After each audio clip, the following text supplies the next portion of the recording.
One of the air conditioners in there. One of the air conditioners in one of these, it's cooling as well as the other one, so.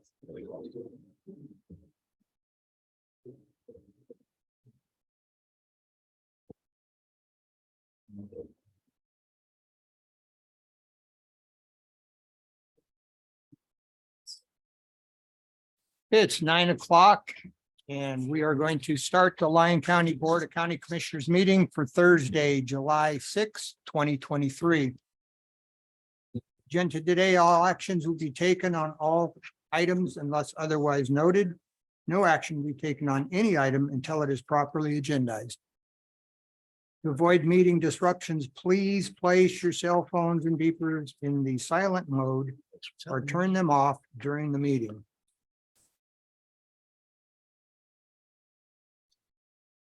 The board reserves the right to take items in a different order to accomplish business in the most efficient manner. Items may be combined for consideration and items may be pulled or removed from the agenda at any time. Restrictions on comments by the general public. Any such restrictions must be reasonable and may restrict the time, place, and manner. What's that? Yeah, it's on.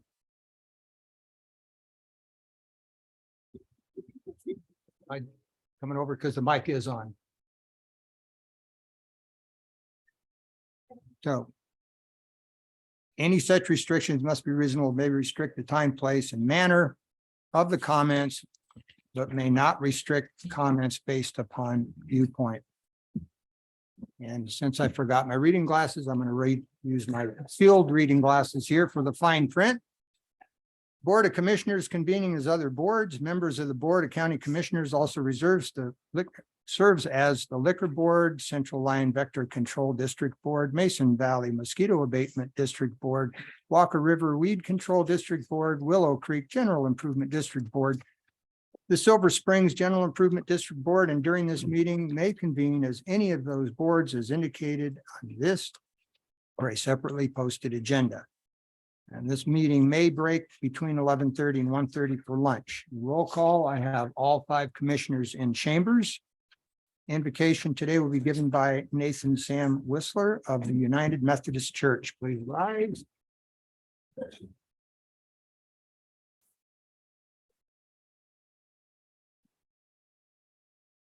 Morning, commissioners, folks.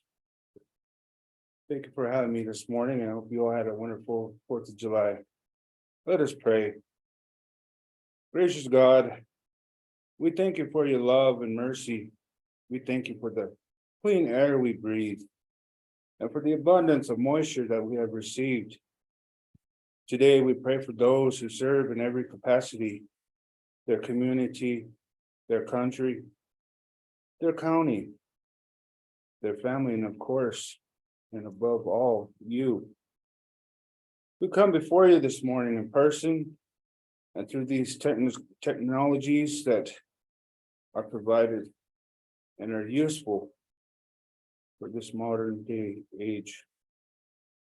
We're asking your blessing and guidance over this assembly of decision makers, leaders, volunteers, and concerned citizens. Grant this assembly of men and women the wisdom to govern at best the interests of the citizens and communities they serve.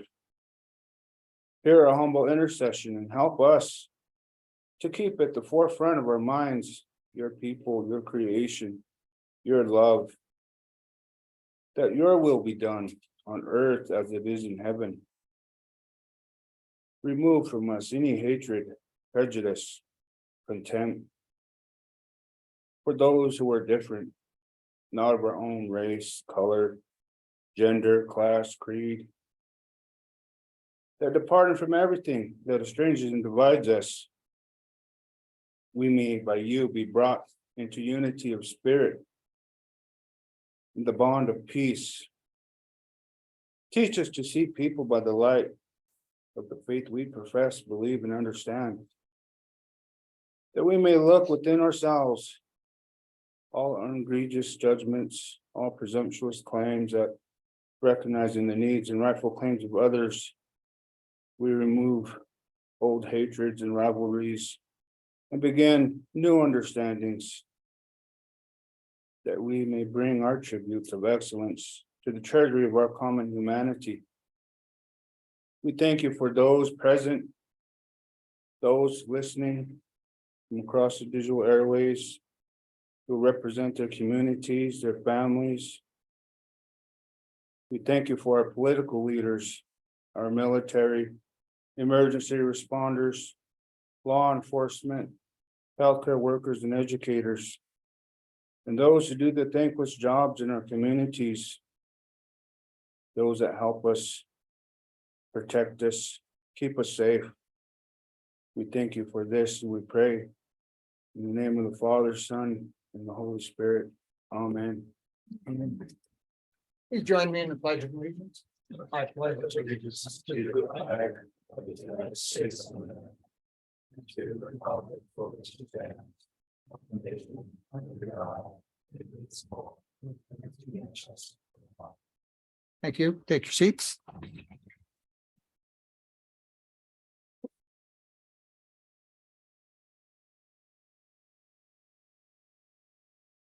Item 4, public participation. No action will be taken on any item until it is properly agendized. It is anticipated that public participation will be held at this time, though it may be returned to at any time during the agenda. Citizens wishing to speak during public participation are asked to state their name for the record and will be limited to 3 minutes. The board will conduct public comment after discussion of each agenda item, each agenda action item, but before the board takes any action. Afterwards, please print your name at the clerk's desk. Should be at the podium. Do I have any public participation?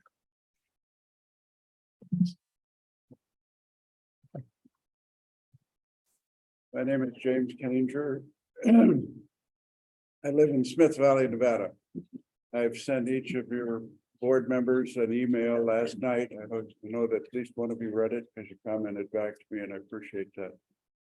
We've had an ongoing problem for many years over in Smith Valley on Day Lane near Upper Colony Road with water coming either from rain runoff, and this year with the 50-year snow, we've had Burbank Canyon flowing down. And I know that Commissioner Hockaday has been out there and the county manager has been out there. There are solutions to this problem of runoff, which plays havoc on Day Lane. This creek is running through my property now, and I've had to bring in rock and work on the tractor for many days just to get it to stay in line. The easy solution would be to divert this water across Day Lane and into a concrete ditch that goes into a pond, a large, very large agricultural pond that's normally empty at the corner of Upper Colony and Day Lane. The county manager was kind enough to call me on the phone and talk about this, but he didn't offer any real solutions. I'd like to see this item put on the agenda for discussion and some actions by the county. It's gone on far too many years. And the idea that the property owners didn't put in culverts for their driveway is one idea of a solution, but then the county needs to enlarge the culvert across Upper Colony. And there is no culvert under Pinion, which comes into Day Lane. They would have to put one in there. All that could be avoided by simply diverting the water across Day Lane and into this concrete ditch, and it would solve the problem. Yes, it would have to be engineered. Yes, it would have to be coordinated with the state. And there'd have to be some real planning done, but it's all solvable. So I wish that you would take the time to look at that and put it on the formal agenda. Thank you. Thank you. Do we have any other public comment?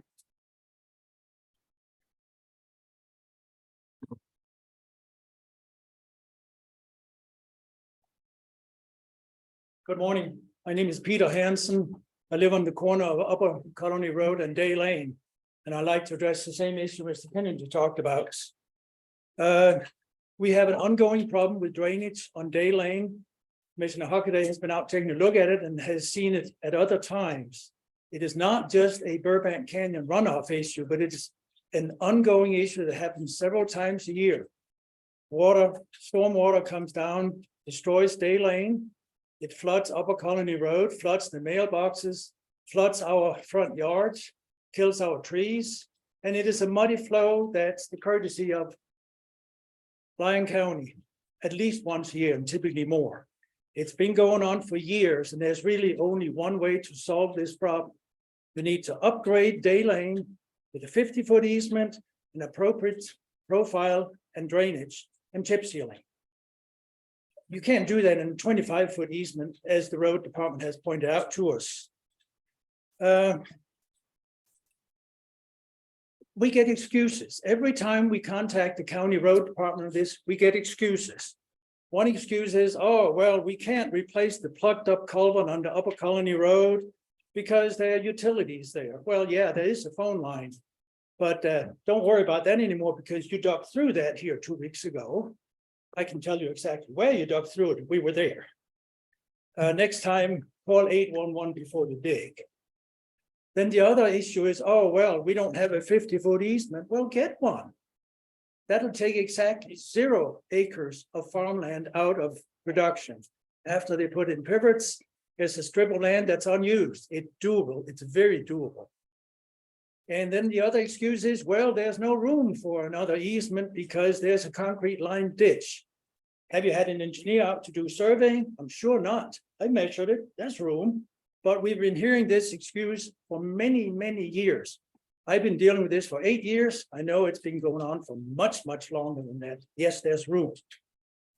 And the other excuse is, well, we have bigger problems to deal with. Yeah, I'm sure you do. If you can't solve the little problems, I'm sure the big problems pile up. Let's get it solved. And then finally, the excuse is, well, we can't put our stormwater into a private pond. Well, you already did. They put a temporary culvert in that puts that water in the pond on the northwest corner of Upper Colony Road and Day Lane. This is an embarrassment, ladies and gentlemen. It's been going on for so long. It's a small problem, but it's a big problem for us, and it goes on and on and on. My opinion is that you need an engineer on staff who can deal with this kind of stuff. When they started putting in the little culvert, the diversion culvert here a couple of weeks ago, 3 weeks ago, whatever it was, I went over there and asked the question to the road department staff. Who engineered this solution? Sir, you're 3 minutes left. Okay, can I take 10 seconds? And the question or the answer was, well, we did. Well, some guy in an orange t-shirt pointing with a shovel does not constitute engineering. Let's get it done right. Thank you, ladies and gentlemen.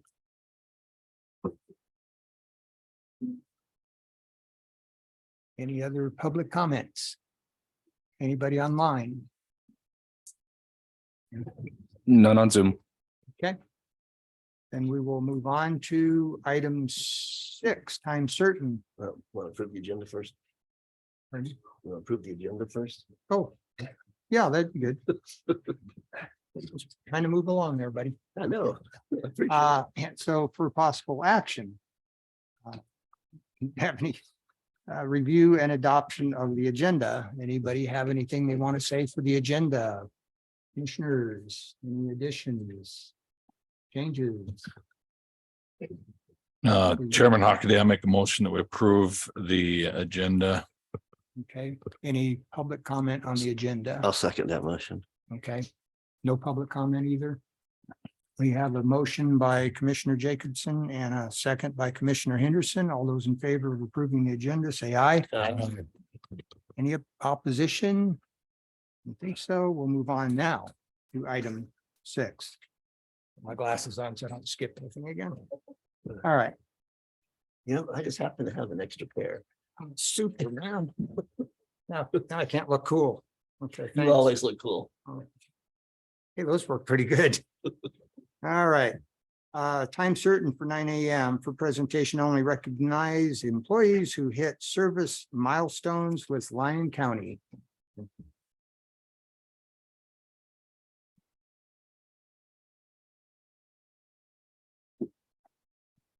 Good morning, Commissioners. My name is Amy Hagan. I'm the HR Director for Lyon County. And Amanda Ortiz with me here today. We'd like to recognize our hardworking, dedicated employees. We're going to be starting with 5 years of service. I'll call their name. Amanda will give them their certificate if they're here. Aaron Lopez.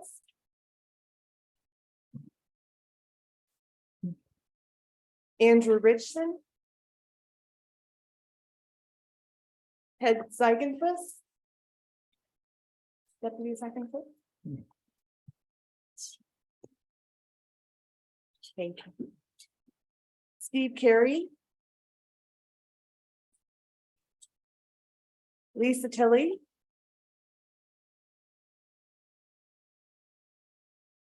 Deputy Justin Ryan.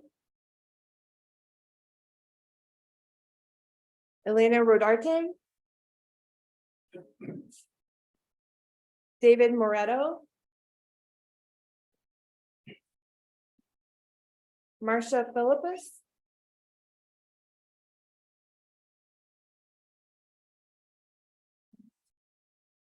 Congratulations. Thank you so much. Carmela Reed. Nicholas Shunke. Lou Carrillo. Jenna Dykes. Congratulations. Sean Bristow. David Burketta.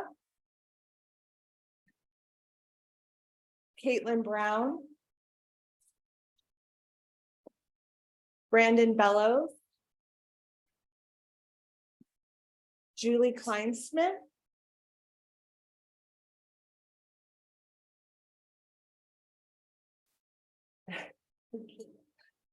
Marion Zarazua. Thank you so much. Rachel Newswanger.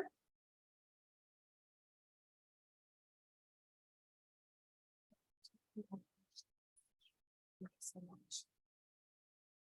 Alexandra Johnson. Shannon Jutman. Okay, that's all of our 5-year awards. Thank you.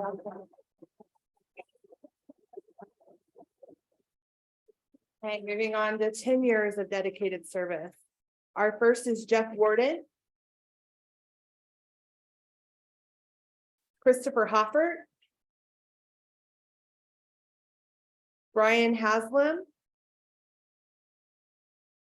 Robert Hastings. Sergeant Sobel. Jason Webb. Candace Rogers. And Teresa Wilson. Those are all of our 10 years. Moving on to 15 years of dedicated service. Joe Wilson. Lieutenant Bixby.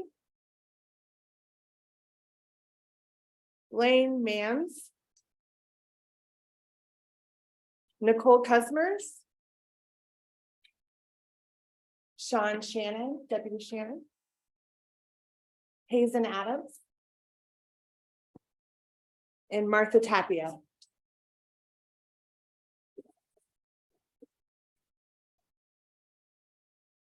Okay, moving on to 20 years of service. We have Lynn Evans. Commander Ryan Powell.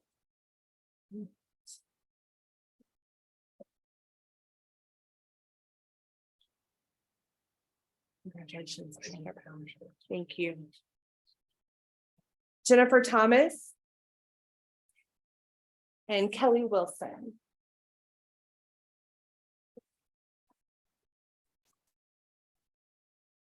Okay, and finally, our 25-year award recipients. We have Beth Pittman. She served us for 25 years as a dispatcher. Erin Singley. She's served, or they've served us as a chief deputy assessor. And Bridget Hill has served us as a child support supervisor for 25 years. And we'd like to thank all of our.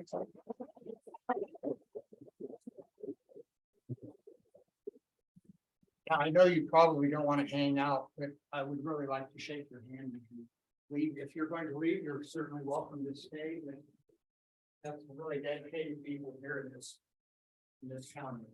I really. Mhm. If you plan on leaving, I'd like to shake your hand, okay? Because I know you've got work.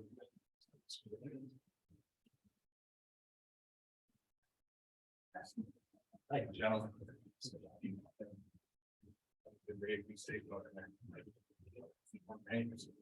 Telling you guys made the decision how things are next.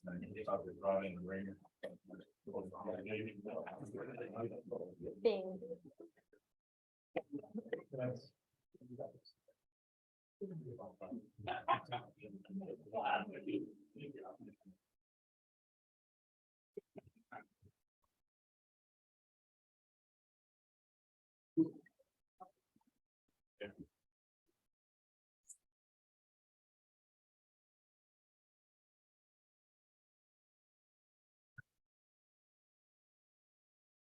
We do have outstanding dedicated people that work in this county. And I'm glad to see that many of them have a lot of longevity and are keeping that experience level high for our people here in the county that come in and need help all the time. So thank you. Chairman Hockaday. Yes, I would just like to thank those longevity workers as well. Appreciate your time and expertise. thank you, Commissioner. Any other comments? If not, we will move on.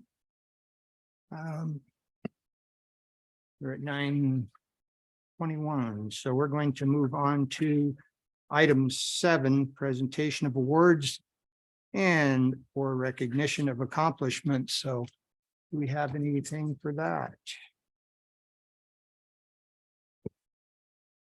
None today.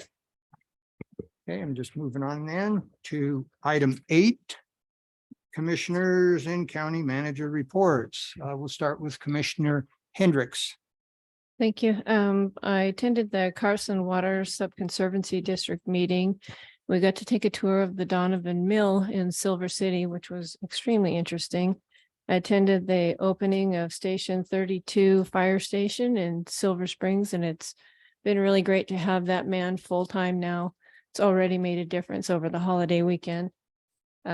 Attended the Lyon County School Board meeting, the NACO Public Lands meeting, and the 4th of July celebration in Fernley, which was a really great event.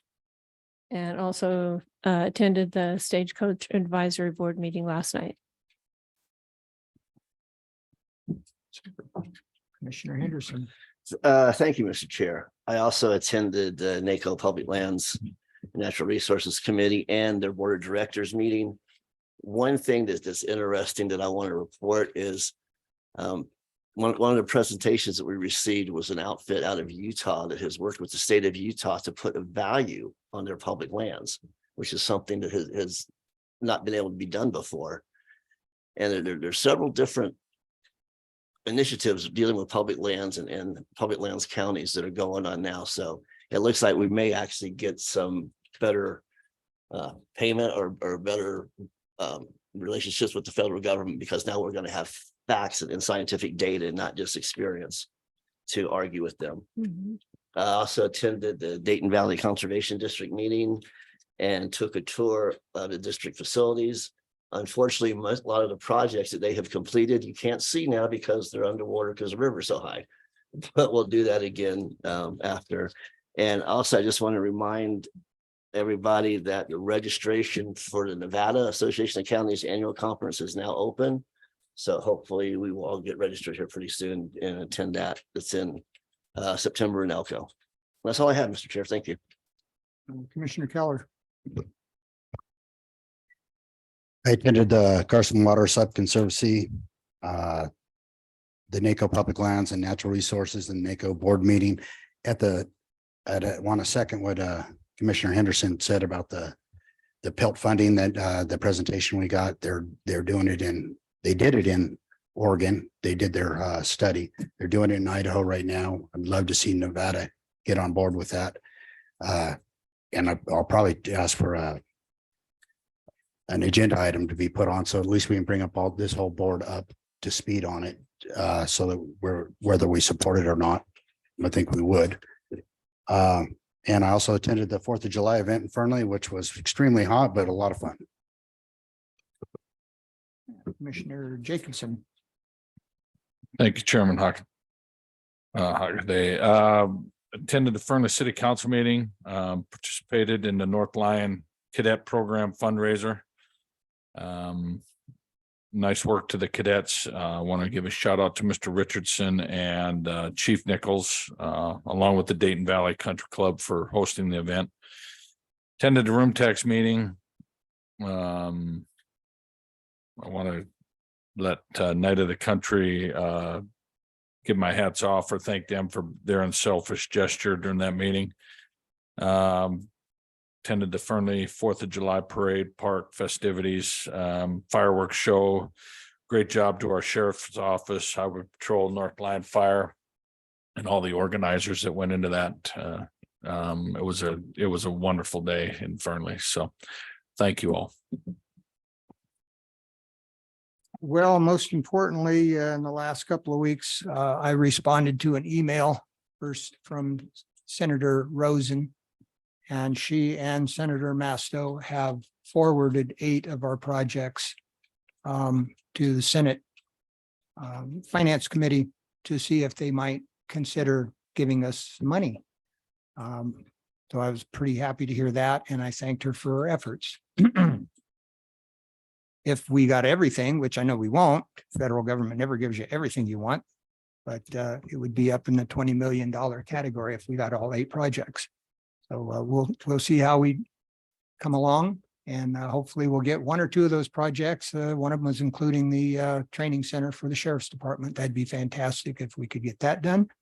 But there are also human services and things such as Ramsey Weeks and Miller Ayazi and those streets being repaired. So, you know, it's up in the air, but at least we're in the second stage, and that's great. We also had the Smith Valley Advisory Board meeting last night. It was pretty lively, had a couple of projects, and that was pretty interesting to listen to the pros and cons of development in Smith Valley. So Planning Commission will be seeing some of that stuff next week, and we'll be seeing it probably in August, the same discussions. Wanted to compliment the Smith Valley Conservation District. Mr. Ryan put on an outstanding tour on the 27th, and it was all around Smith Valley. We got a chance to talk about soil erosion and plants and crops of all types, wildlife and weed control, and you name it. It went from 9 in the morning till after 4. The great lunch at Rosie's Mexican restaurant there. We also had a presentation while we were at the restaurant. He does give a tour to the public to show what the Conservation District does, both in Mason Valley and Smith Valley, every year. So if you didn't make this last one, it'd be a good idea to get it on your calendar next year. It was definitely was a very, very informative. And I think most people would be surprised at how much the Conservation District does for the county. Also, I'd like to thank Mr. Homestead for his work on the cemetery in Smith Valley. We have it up on the website now, I guess, for being able to locate different graves. And you can find it, I guess, on your smartphone. I haven't tried it out yet. We just got the information last night, but I do want to thank you for all your effort on that. Also, the Smith Valley Rotary Club for coming out and doing a lot of work on the cemetery to help get rid of some of the hazardous trees and things such as that. So definitely fantastic job and facilities for the cemetery. And that's all I have on that. So, County Manager. Andrew Haskin, Lyon County Manager. Keep my comments brief as usual. So on the flooding front, the Walker River has stabilized a bit. I'm sure you've seen that the flows have gone down significantly. So we're pretty excited about that. That's in large part due to the Walker River Irrigation District storing more upstream. So we finally reached a place where we're comfortable doing that, so we don't have to take the peaks off quite as much. We are expecting a little bit of warmer weather the end of next week. Could create a little peak, but we don't think that it'll be as high as it has been in the past. Right now, Community Development Department and the Human Services Department are working with residents that were displaced out in Mason, and just working with them, getting them back in their homes, and that'll be ongoing over the next week or so. I attended a meeting with NDOT regarding Highway 50 and the revitalization, the pavement revitalization project out there. So I hope to have some more information on that here at the next board meeting, which will be August, of course. Do want to remind everybody that we won't be having a July meeting, or second meeting in July, excuse me, due to the NACO conference. So our next board meeting will be August 3rd. Other than that, working on a number of issues with staff. I know the board has requested a number of different items, one of them being code enforcement and a workshop on that. So been working with the Community Development Department on putting together something there. Hope to have that in August sometime. We're still trying to decide if we want to do it as a separate meeting or if we want to try and wrap that into a regular board meeting. It's kind of a longer discussion. So I'm working with Mr. Carriol on that. So that I'm happy to answer any questions. Questions? Questions? No. I just wanted to thank you for your work and the displaced residents in South Mason there. I know that it was tough having to have them leave when their houses got flooded. They were down on the riverbank there, and water came up pretty fast. I was also happy to see the way the water's rolling through Wilson Canyon. It's not at a point where it's eating the edges away, which I talked to you about when I went through last time. So I do appreciate that. I'm hoping that everything does kind of smooth out, even though we're going to have some pretty hot weather coming up. And tomorrow's Walker River Irrigation District meeting. So I'm going to listen up and see how they're going to handle all that in the very near future. So thank you for the report. Thank you. Okay, 9:31. Elected official reports. Item 9A for report only, Dayton Justice Court statistics. I think we have a comment on that, and we have the sheriff coming up. We've got the Canal Township and Sheriff Pope. Good morning, Lyon County Sheriff Brad Pope for the record. First, just want to congratulate and thank the Sheriff's Office employees and county employees for their tenure with Lyon County. Like I said in previous meetings, it's hard to find loyal employees and people to work for the county. So guys that are here, thank you. Guys that didn't show up are either working graveyard or actively working right now, so they couldn't make it. So I apologize for them not being here. Just to report, everything's going pretty smooth right now with the sheriff's office. Response times are out through June. We're maintaining a lot better response times than what we were in the past, and pretty speedy response times actually. So those are improving. Our guys are working hard, doing a good job at that. Friendly 4th of July went well. Went well from a law enforcement perspective. We did capture the pig. Lieutenant Willie and Deputy Ziding Fuss were part of that, and the way I understand it, they got pretty physical with the firefighters, so went well. Got the pig. We're going to barbecue it with the firefighters, so that'll be good. Junior deputy program launched. Our first class is this Saturday coming up, so we'll swear in 4 junior deputies on Saturday in Dayton. We were able to purchase uniforms, everything for those junior deputies, thanks to the first responders benefit, donating a substantial amount of money. That way it doesn't cost the kids anything to participate, and they'll eventually work with the community and do their own fundraising as well. We also were able to raise enough money to purchase, or we will purchase nearly 4,000 backpacks for students in Lyon County for our summer charity event. That'll go out in August before school goes back. That'll be at each substation throughout Lyon County. We're partnering with the Boys and Girls Club on that to get kids down there, kind of break down those barriers with kids and law enforcement. Other than that, the sheriff's app is up and running. You know, we spoke about that at several commission meetings. That's up and running. There are a few bugs that need to be fixed. Working with the developers on that to give us access to the control panel. Once that's done, some of the emails that are on there are county employees that aren't employed by the sheriff's office. So we'll get those taken care of. A few typos, things of that sort that the developers put in. So once we have access to that control panel, we'll get it up and running. But the sex offender search on there with the geodata and their location is working perfect. The inmate search is working. Everything looks pretty good. So we're going to push that out to the public tomorrow. And should be a good tool for us to use. Questions, comments? Commissioner Henderson. Thank you, Mr. Chair. Sheriff, I just want to commend you again for all your positive interactions with youth. You know, the better they interact with sheriffs when they're young, the less they're going to interact with you when they grow up. So I really appreciate those efforts and thank you and pass my appreciation along to your deputies too. Well, thank you.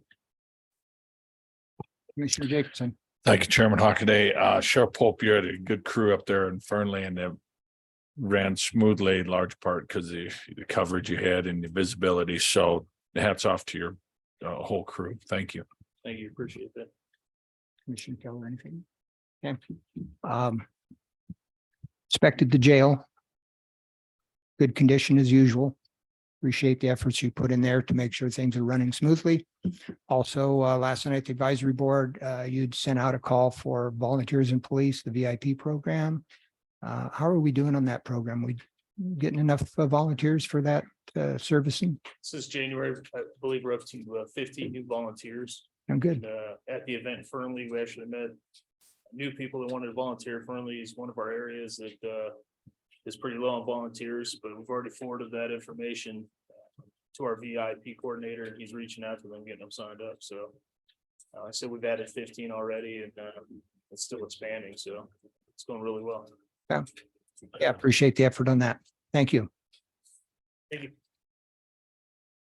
Any other elected official reports? Don't see anybody jumping up. Have anybody on Zoom? I see a hand up under L. Oh, that was your hand. Okay. Say that little white hand there. Okay. Then we'll go to appointed official reports on item 10. Do we have anybody jumping up? Mr. Hempstead.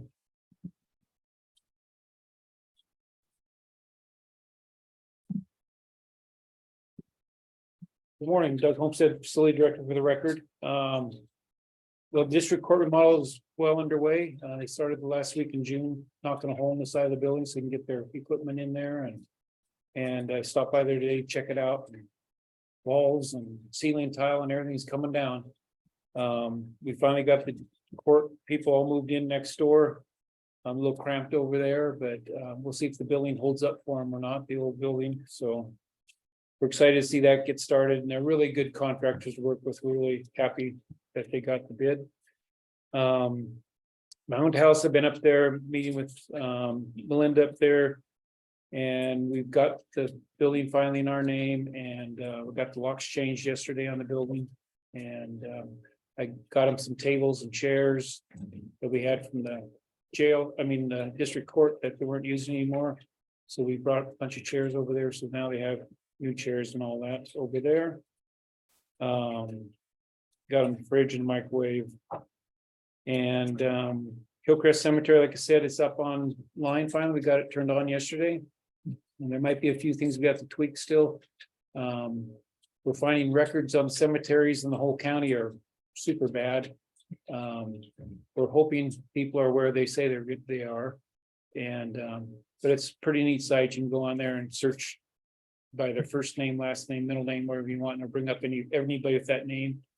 And you click on it and it brings you right to where their plot's at. So really excited about that. It should be a lot easier for record keeping. And hope someday to get the rest of cemeteries on them.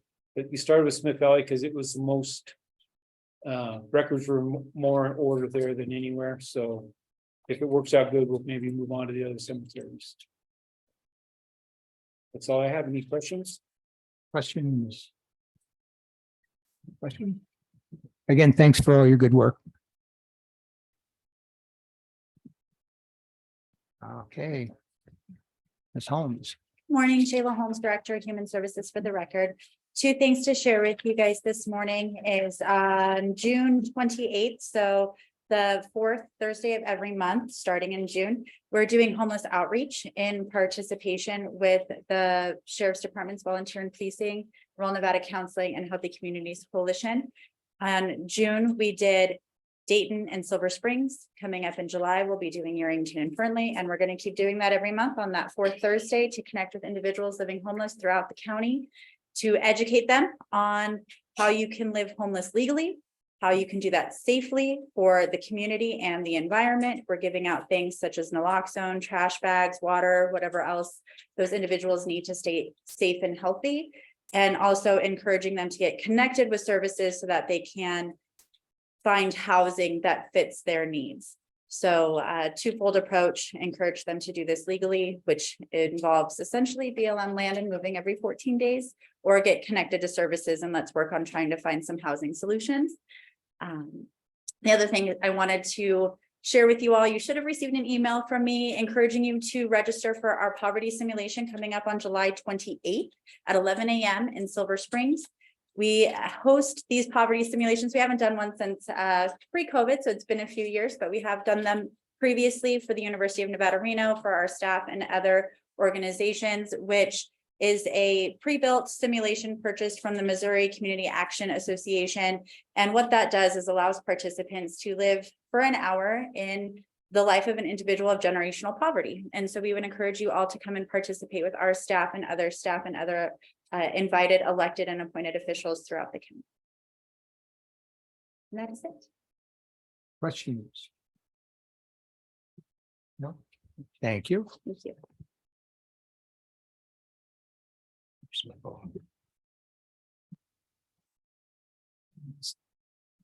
Mr. Foley, I see you're smiling. That's great. Good morning, Josh Foley, Lyon County Comptroller for the record. Just a couple things to let you know will be coming up in the future. The audit has started for financial statements. You've each received a letter from the auditor that he has to send you every year when he does the audit. So if you have any questions, you can reach out to me, reach out to him, and we can help you with any questions you may have. In addition to that, it's time again on the quarter-cent sales tax that the board has implemented for the Justice Complex construction, remodel, all of that to update that plan. So you'll be seeing that in the next couple of months on your agenda coming up sometime in that time frame. And then the Fernley Justice Court, Doug Homestead and I met with the architect and Judge Lawyer Matthews up in Fernley on that for the official kickoff. Since you've signed the contract to move forward with construction documents, it's going to be approximately a 14-month construction timeframe is what they estimate. So we're looking, I believe, at October of 25 before it gets completed. So as soon as we finish the upstairs at the district court at the Justice Complex, we'll be moving probably right into this project. Judge Matthews has reached out to the city of Fernley and spoke with the mayor about the possibility of relocating the court into City Hall for the time period of construction. That meeting went very well, so we're hopeful to be able to bring back the contract to both City Council and the Board of County Commissioners in the future, next few months again, to do that. They've been very, very open to that discussion, so we appreciate all the help of the city of Fernley. That's all I have for you this morning. Commissioner Jacobson, questions? Question? No? All right, we're letting you off. Here. Mr. Carriola is coming up.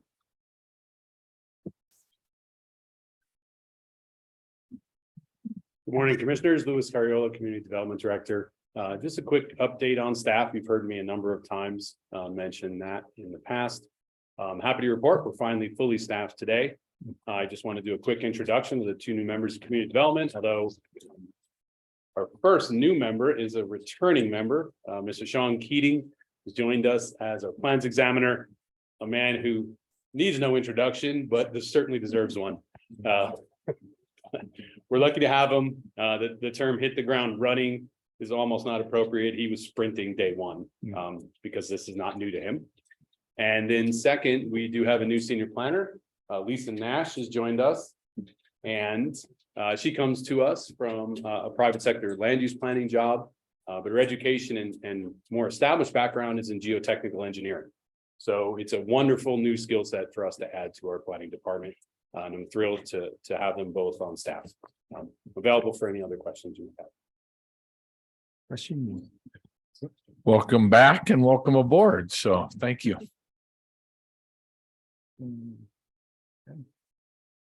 Did you have a comment? Okay. Same here. Welcome aboard. Okay, it looks like anybody else is jumping up. So that takes care of our appointed official reports. So let's move on to item 11, advisory board reports. Do we have any reporters online or anybody in chambers? We do have a hand up for Ms. Lee.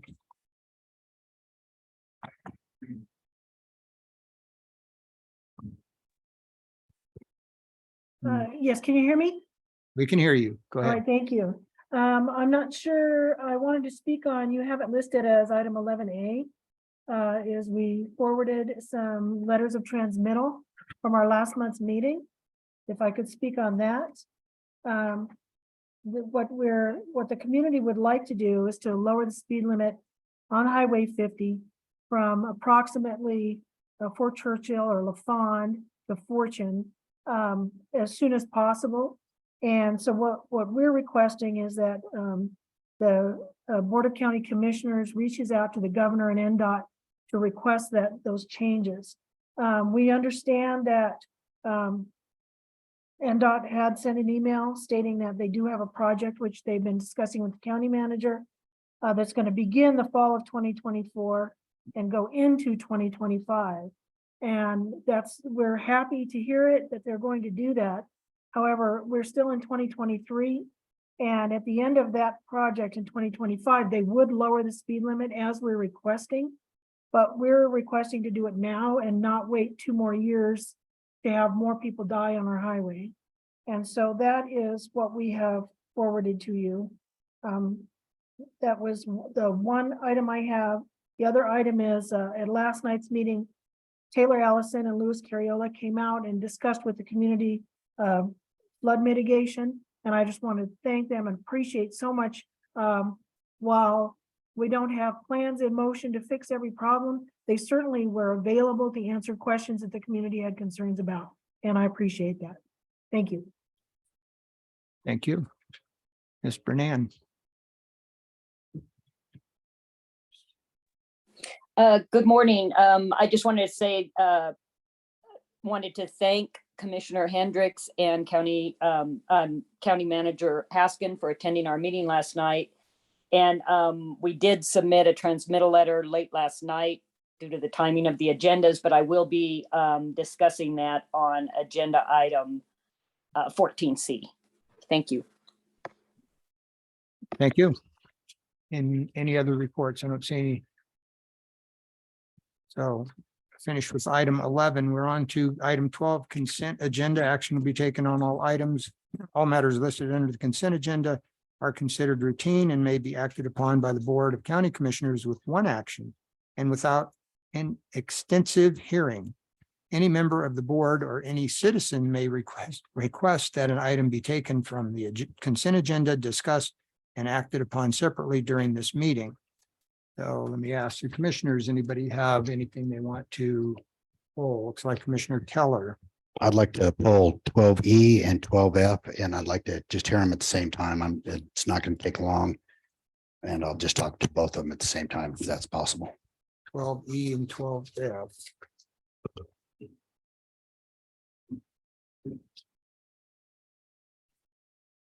Anything further from the commissioners?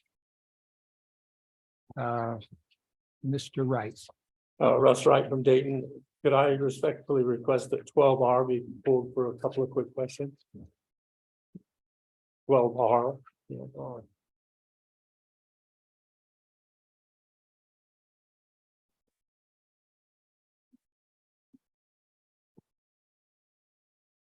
Anything further?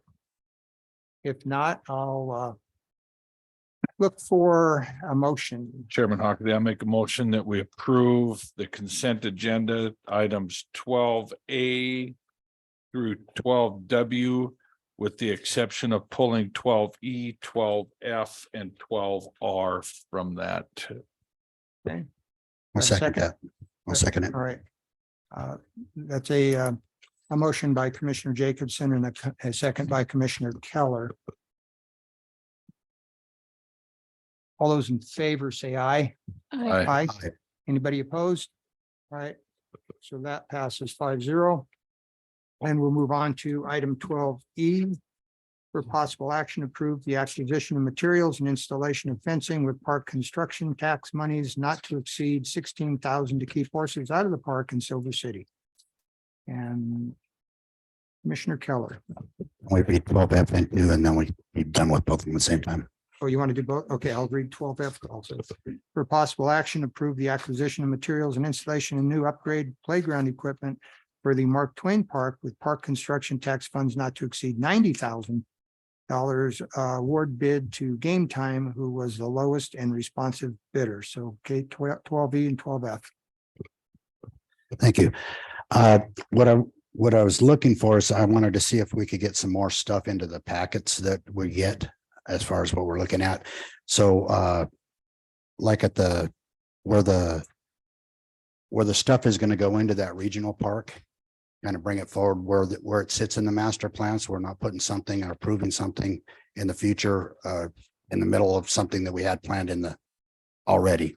I sat on that parks board for many years, and we've got new people in there.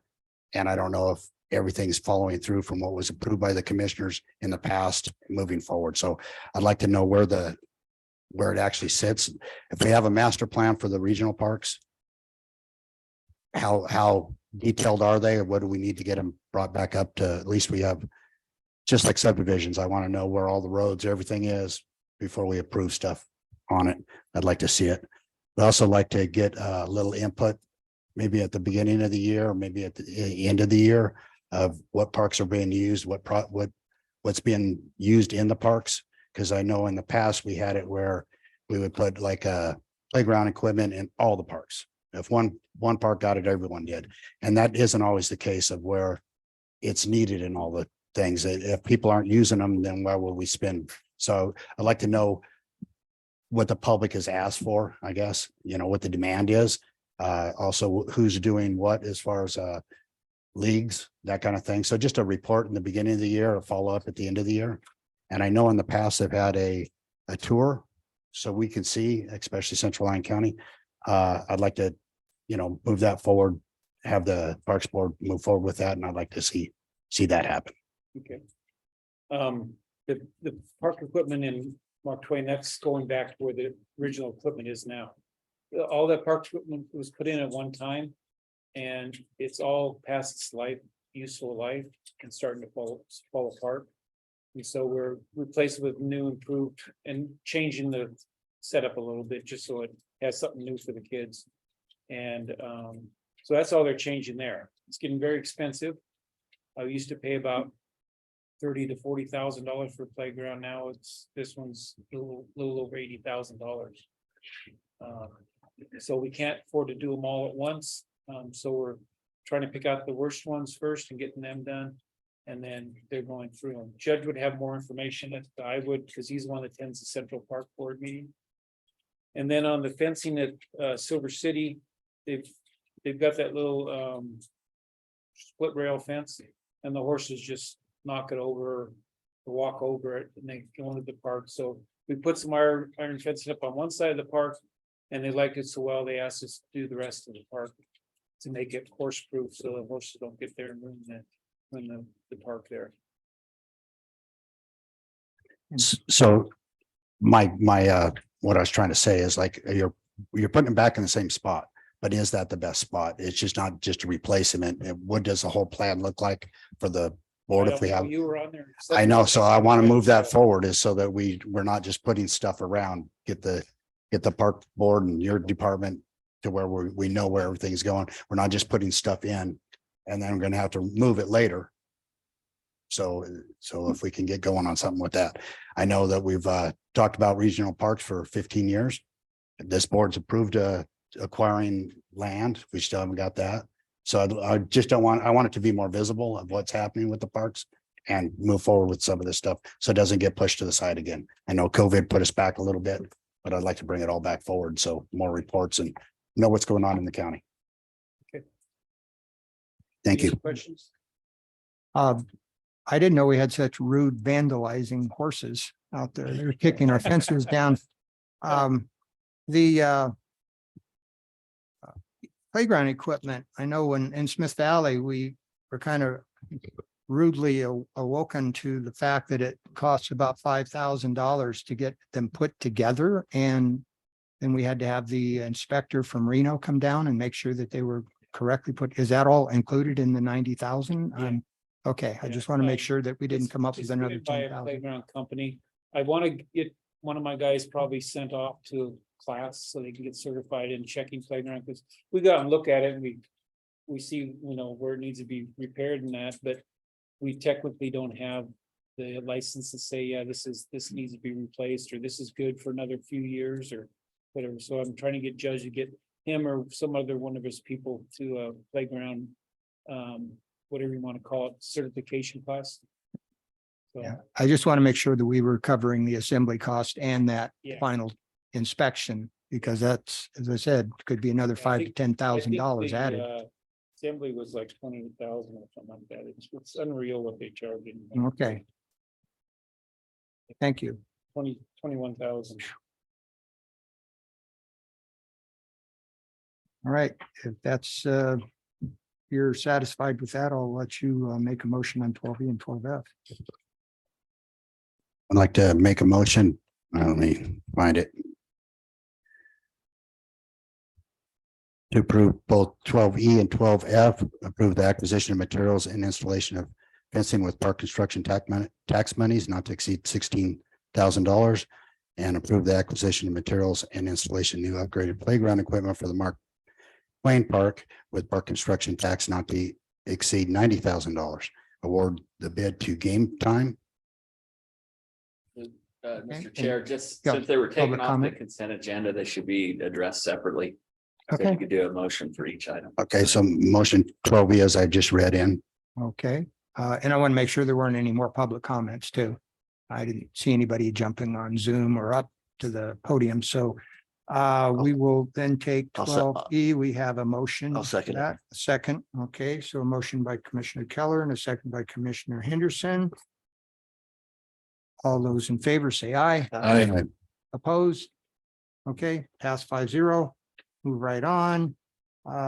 Make a motion to approve 12F, approve the acquisition of materials and installation of new upgraded playground equipment for the Mark Twain Park with construction tax funds not to exceed $90,000 and award the bid to Game Time.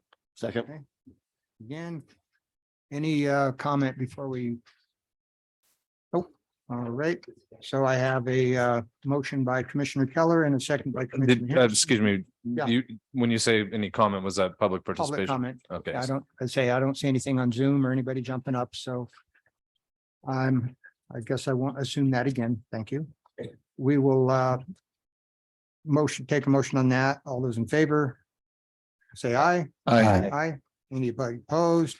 Passes 5-0. Let's move on to one from Mr. Wright, 12R, and that was for possible action approved new lease with Dayton Presentation Committee. Preservation Committee for the Dayton Community Center for a term of 4 years with an automatic renewal term of 4 years for rent of $1 per year for Dayton Preservation Committee to manage and operate the Dayton Community Center. And you're on, sir. Russ Wright, from Dayton for the record. I appreciate that the county is extending the rent at $1 a year, so it makes it affordable for the community. But I have a couple of quick questions. Is the lease agreement with the Preservation Committee in adherence to the new stewardship agreement that a previous board laboriously hammered out that had some sense to it, because previous stewardship agreements were kind of 100-year-old handshake that meant nothing. And so the first question is this new lease agreement in adherence with the current and I think appropriate stewardship agreement? And the second question I have is the lease agreement with the Preservation Committee, with a committee that in fact adheres to its 5013C or whatever the other tax exempt status was originally put out to be, because I understand there've been some changes, both with the activity and function of the Preservation Committee and the maintenance or lack thereof of the community center, and whether or not there's been adherence to 5013C requirements. Thank you. Answers, Mr. Rye. Steve Wright, District Attorney. Doug Hofstad asked me to just address these questions quickly. The first question, is it aligned with the stewardship agreement that I believe you're talking about for the other properties there in Dayton? Right, it's not the same. The lease that you're approving today is basically the lease that was in place with a few modifications. The county used to use space in the community center. There was another nonprofit that did, they no longer do, so that's been changed. It is still available to nonprofits and the county if they need to use the space. As far as the stewardship piece, it was set up differently than with the Dayton Historical Society, in that the Preservation Committee doesn't really do repairs to the community center. The county still does that. It's more of an operation and routine maintenance agreement with the Preservation Committee. So it is a little bit different than the stewardship agreement, as I understand it. And maybe Doug has some additional comments on that, but they are not exactly the same, not the same setup. The program, my understanding, it's worked well over the last 10 years, and facilities desires to continue that arrangement. Jeanette Hoffert with the Preservation Committees here today, and I'll let her address the question that came up about the nonprofit and the status of that. She's probably better suited to answer that question.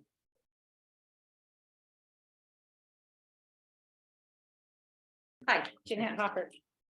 Yes, we are 501c3. And we formed strictly to start with for the community center. And it's the only building we have in our community for these kinds of functions. It went from being used almost not at all to now it's being used 7 days a week by every community group out there for meetings, for parties, for whatever. And every penny that we get from our fundraisers or renting the facility goes right back into the facility. We do it all entirely volunteer. When the county has had a project that we could help with, we gave money to it. When we've had a project that we needed them to help with, it worked the same way. It's been great, actually. And I think partly because we're willing to step up to the plate and put our money where our mouth is. And so I think it's been great, and it's getting a huge amount of use. Thank you. Questions, comments? No. Sounds like we're satisfied. Mr. Wright, you satisfied? Okay, sounds good. I do have a question. Oh, a question, go ahead. Commissioner Henderson. Thank you. I'm just curious as to why we have a contract for 4 years with an automatic renewal of 4 years. Why don't we just do an 8-year contract?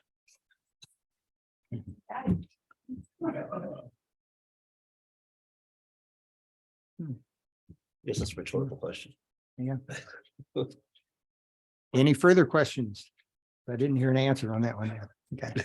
She has her hand up. Oh, hand up. Yes, ma'am. Excuse me, ma'am, if you could come up to the podium and sign in, please.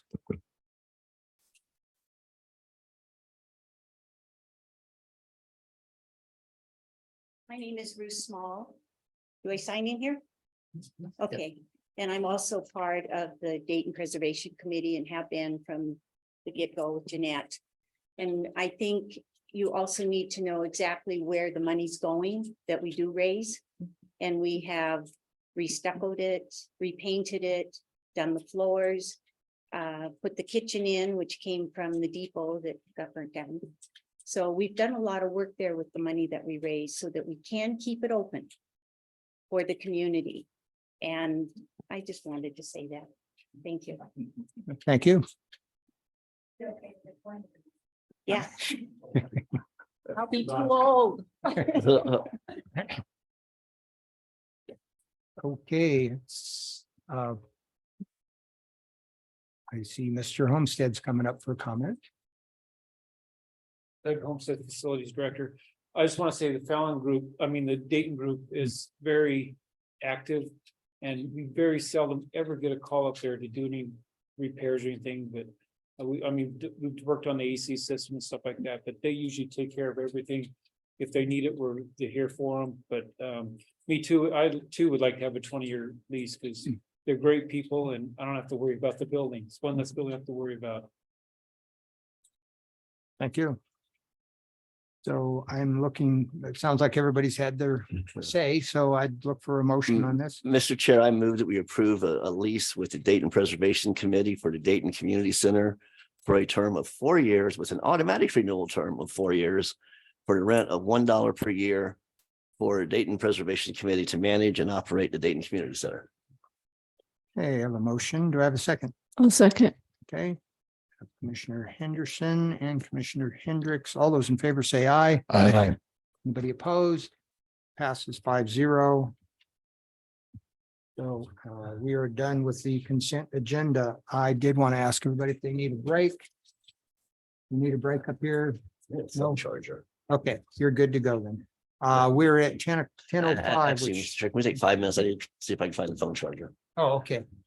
Yep, we'll take 5 minutes then. Be back at 10:10. 10:11. Yeah.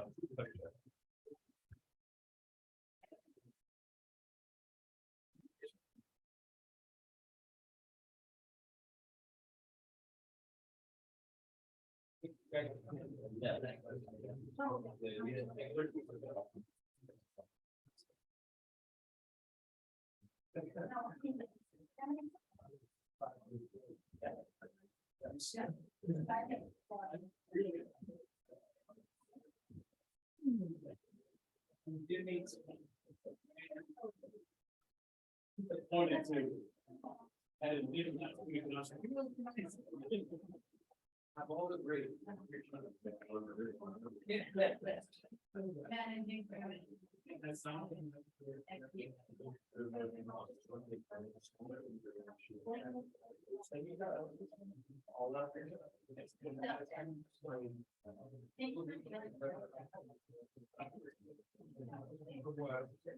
They're on rated. And there's a contract that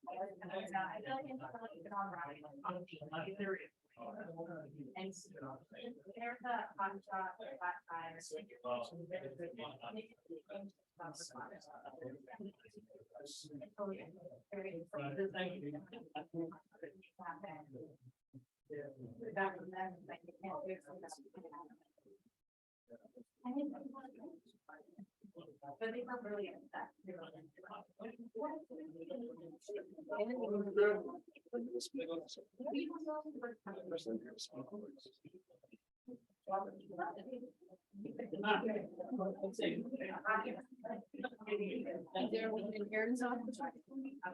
That's why.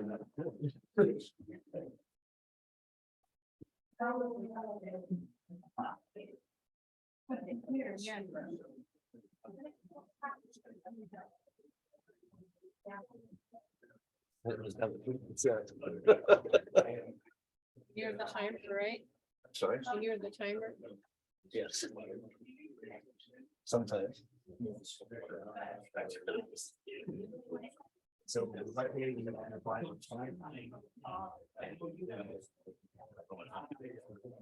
Neither I haven't looked. Yeah.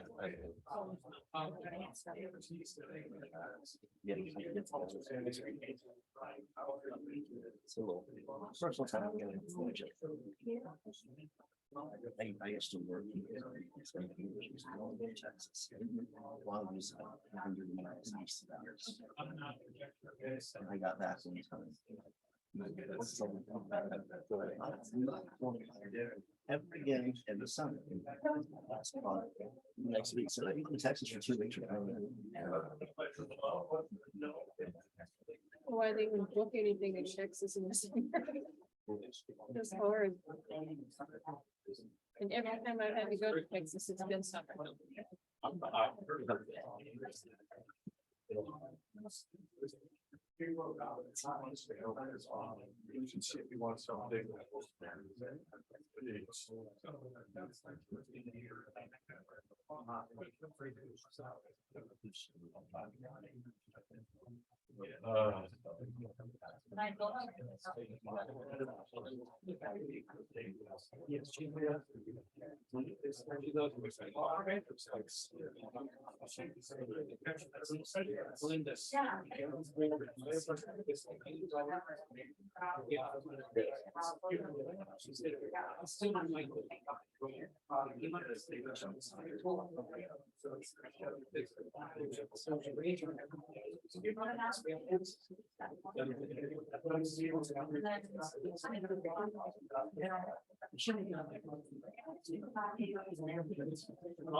I said, I'll get you.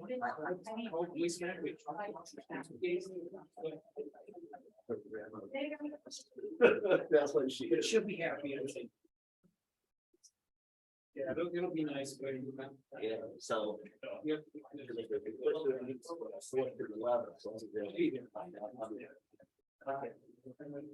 It'd be great if you. How you doing?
And who's? Oh, okay. Sorry, Andrew Haskin, Lyon County Manager for the record. So this is a requirement of the CDBG program is that we have, kind of make a formal announcement here. So I'm just going to go ahead and read this real quick and that'll conclude my presentation. Lyon County is announcing the Community Development Block Grant Open Application Cycle for 2024-2025. The program provides communities with opportunities for resources to address development needs within the low to moderate income areas. To determine which grants meet the criteria, applicants need to identify if the project is located within the low to moderate income area, then define the needs of the area for infrastructure, community development, education, workforce, or to enhance the quality of life of the area. Possible projects include public works, ADA sidewalks projects, and curb ramps, historic restoration, park, pedestrian access, ramp replacement, and so forth. The projected funding amount is, I'm pretty sure this is a typo, I believe it's $3.4 million, not $3,400. But that's statewide, so I just want to point that out. It's not what Lyon County will get. That they take all the projects from all the counties and divide that up. Since 1982, Lyon County has received $6.3 million roughly. Recent awarded projects are the Walker River Corridor Economic Study, Healthy Communities, Silver Springs Food Pantry, and the Silver Springs Mutual Water Company valve replacement. The Lyon County Board of Commissioners will hear presentations of potential CDBG applications at their September 7th, 2023 meeting. The applications that pass eligibility will be heard by the commissioners at their November 2nd, 2023 meeting. Only 2 applications from Lyon County and 2 from other entities can be approved, totaling 4 application submissions for CDBG funds from Lyon County. Written comments may be directed to the Lyon County Manager's Office, 27 South Main Street, Newington, Nevada, 89447. You may contact Aaron Lopez at 775-463-6531 or via email at elopez@lyon-county.org. Any questions? Questions? Commissioner Keller, any question? Yeah, I have a quick one. So anybody that makes application for that because of the new open meeting laws that were passed, do they have to be run their stuff by open meeting because they're getting state funds? You know, that's an excellent question. I'd have to defer that to the district attorney's office. I see he stepped out, but I'm honestly not sure. Because I know That's a good thing to there's look some into. 501(c) things that are out there that can apply, but they normally don't run their thing according to open meeting law. So I didn't know if they would get in trouble or not. That's all. Excellent question. Question? And I did have a point, but I forgot to ask you at the beginning about the $3,400. I was gonna say, really, we're getting hundreds of thousands of dollars all year and this for 3,400. Boy, that's gonna get us a lot. But yeah, appreciate you bringing that point forward. All right. Thank you. Okay.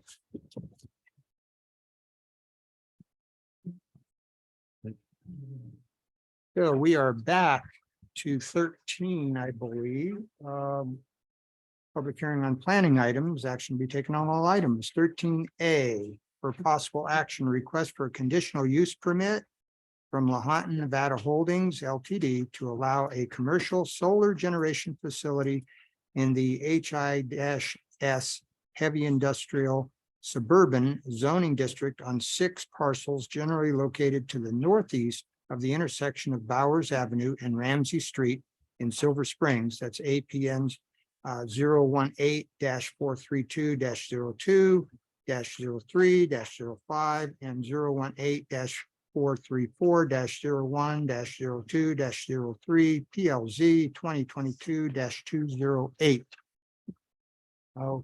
Okay, go ahead. All right, good morning, Bill Roth, Senior Planner. Before you this morning, we have a project from Lyon, Nevada Holdings. That's for a commercial solar generation facility. So it's a conditional use permit. It's located, shown with the star there in Silver Springs off of Bowers Avenue and Ramsey Street. It's actually a 6 parcel site bordered by Union Pacific Railroad. The topmost parcel, the sort of cutout there rather is owned by Silver Springs Mutual Water Company, where they have a well and some solar panels that power that well. There is an existing ironworks small building to the top left there. And then across Ramsey Street, there's a building known as the Laxalt Barn. You'll see that later in the presentation. Just to put that up as a reference. This is a Google Street View just showing Ramsey Street and Lake Avenue. So you can see the building that has the ironworks in it. And then beyond that to the right would be the solar panels. Off to the right here, you can't see it because of the PowerPoint, but that's that barn that's referred to later in the slide. It would be off to the right. So the project summary, the applicant is proposing a commercial solar power generating facility. It basically would have 4 parcels, would have the solar array. 1 parcel would be left vacant for future expansion. And then 1 parcel would have a meter and switchgear. And a conditional use permit is required in the heavy industrial suburban zoning district to allow for that type of facility. So this just quickly shows the zoning table showing that the conditional use permit is required. And importantly, in the far right, where it talks about the specific use requirements, and that second bullet point, it is subject to some specific requirements for solar power generating facilities in chapter 336 of the Lyon County Code. And so we'll go over some of that. This is probably the key provision that relates to the current project. Number 2 here. So basically requires that these types of facilities be located 1,500 feet from the boundary of any residentially zoned property, whether it has a use on it or not. As long as it's residentially zoned, it needs to be 1,500 feet away. If it's not, then there has to be some sort of topographic feature. And that could be a man-made feature such as a berm, or it could be just by the existing conditions of the topography of the area with elevation and whatnot. But essentially, if you're at the edge of one of those residential properties, say on a second floor of a 2-story house, 16 feet above ground, you should be able to look out and not see the solar array from that property. That's basically what that's saying. And so this aerial here, it just shows approximately 1,500 feet from the project area. And so anything that's residential within that area would be subject to the screening requirement. And so you can see that there are some properties to the north that are residential. Immediately adjacent to the property to the west, east, and south is also heavy industrial. But beyond that to the west and beyond that to the east, as you'll see in the next slide, there are some residentially zoned properties. Those are basically indicated here with a light blue color and then the green color, and as well as the purplish pink color. So those are all residentially zoned properties, portions of which are within 1,500 feet is shown there. And so those properties would need to be screened from the project. If not from 1,500 feet, then with that topographic feature. So this is just staff's attempt to try to plug in some elevations around the site using the county's spectrometry software. So it's not exactly precise, but it does show beneficial to the project that it appears that the parcels where the solar arrays would be located are at a higher elevation. If you can remember those residential properties that were to the east and to the west, they have a slightly lower elevation here. So that may help them in achieving the screening. Unfortunately, what's been provided though hasn't allowed staff to make that finding, as I'll go into later. In addition to that screening requirement, there are also some conditions here that make the site a little bit challenging. It is in a wellhead protection zone for Silver Springs Mutual Water Company. So there are some standards that would apply to excavation and construction to ensure that the public drinking water system is maintained. And they are also within a flood zone area that's that blue portion that covers most of the parcels. And so that would be subject to a floodplain development permit. And that sort of comes into play with one of the screening proposals, which I'll go into. And then this just shows, you can see the 4 parcels outlined in red that would have the arrays. So they're well within that water protection area for the Mutual Water Company. This is a slide from the applicant, basically showing in that rightmost image with the diagonal line showing where those arrays would go. The top right showing that there's nothing proposed there at this time. And then the meter and switchgear to the top left. This is just a color image in blue there showing the solar panel array, in yellow showing the site that remained vacant, and then above that, the site with the switchgear. So, as I mentioned, the screening, if you are within 1,500 feet, then you have to demonstrate that you would screen the solar arrays from an elevation of 16 feet up from the nearest residential boundaries. And really what the applicant's shown here is the Lennox barn rather, and they're showing it 15 feet, really at 16 feet. But the issue there is that Lennox barn, that's an industrial property. So it's not subject to the screening requirement. It's the residential properties. And this is what's been provided. Basically, option 1 proposal would be to dig out an 8-foot pit within the site, put the solar panels in that 8-foot pit, use that dirt to spread around the perimeter of the site to create roughly an 8-foot berm. And then I think for obvious security reasons, they would have some sort of a fence atop that. The fence, of course, is not a topographic feature, so it wouldn't be accepted or probably not even intended to be screening. But probably necessary given the height of the berm and then the pit below and securing the equipment. So that's basically the proposal. Option 2 is for a 16-foot fence. Again, that's not a topographic feature, so that wouldn't satisfy the requirement. So this image may be a little bit more helpful. The rightmost image, I think it shows that berm, which would be 8 feet wrapping around the site. And then that thin gray line atop that, the security fence. And then going down inward of the site where you get the 8-foot pit for the solar array. Again, all we've got is that one line of sight study, so staff has a condition, should the board wish to recommend or wish to approve this project. Staff has a condition to require a line of sight study from all of those residential properties that be affected. And to show that the screening would be adequate. And that may or may not be this sort of structure that's consistent around the site. There may be areas where that could sort of, rise and fall depending on the elevation, but that hasn't been analyzed. The staff wasn't able to make those findings. So in the Lyon County Code, there are findings that need to be made in regard to approving a conditional use permit. Just to go over some of the highlights. So essentially with finding A, when you're looking at an industrial project like this, it does have to meet the criteria. And so, with what's been proposed here with the pit, the berm and the fencing, it doesn't appear to meet the requirement for 16-foot topographical screening. However, if a condition of approval was included to require the line of sight survey, perhaps that could be demonstrated. But based on what's been provided for the county's review, we can't make that finding.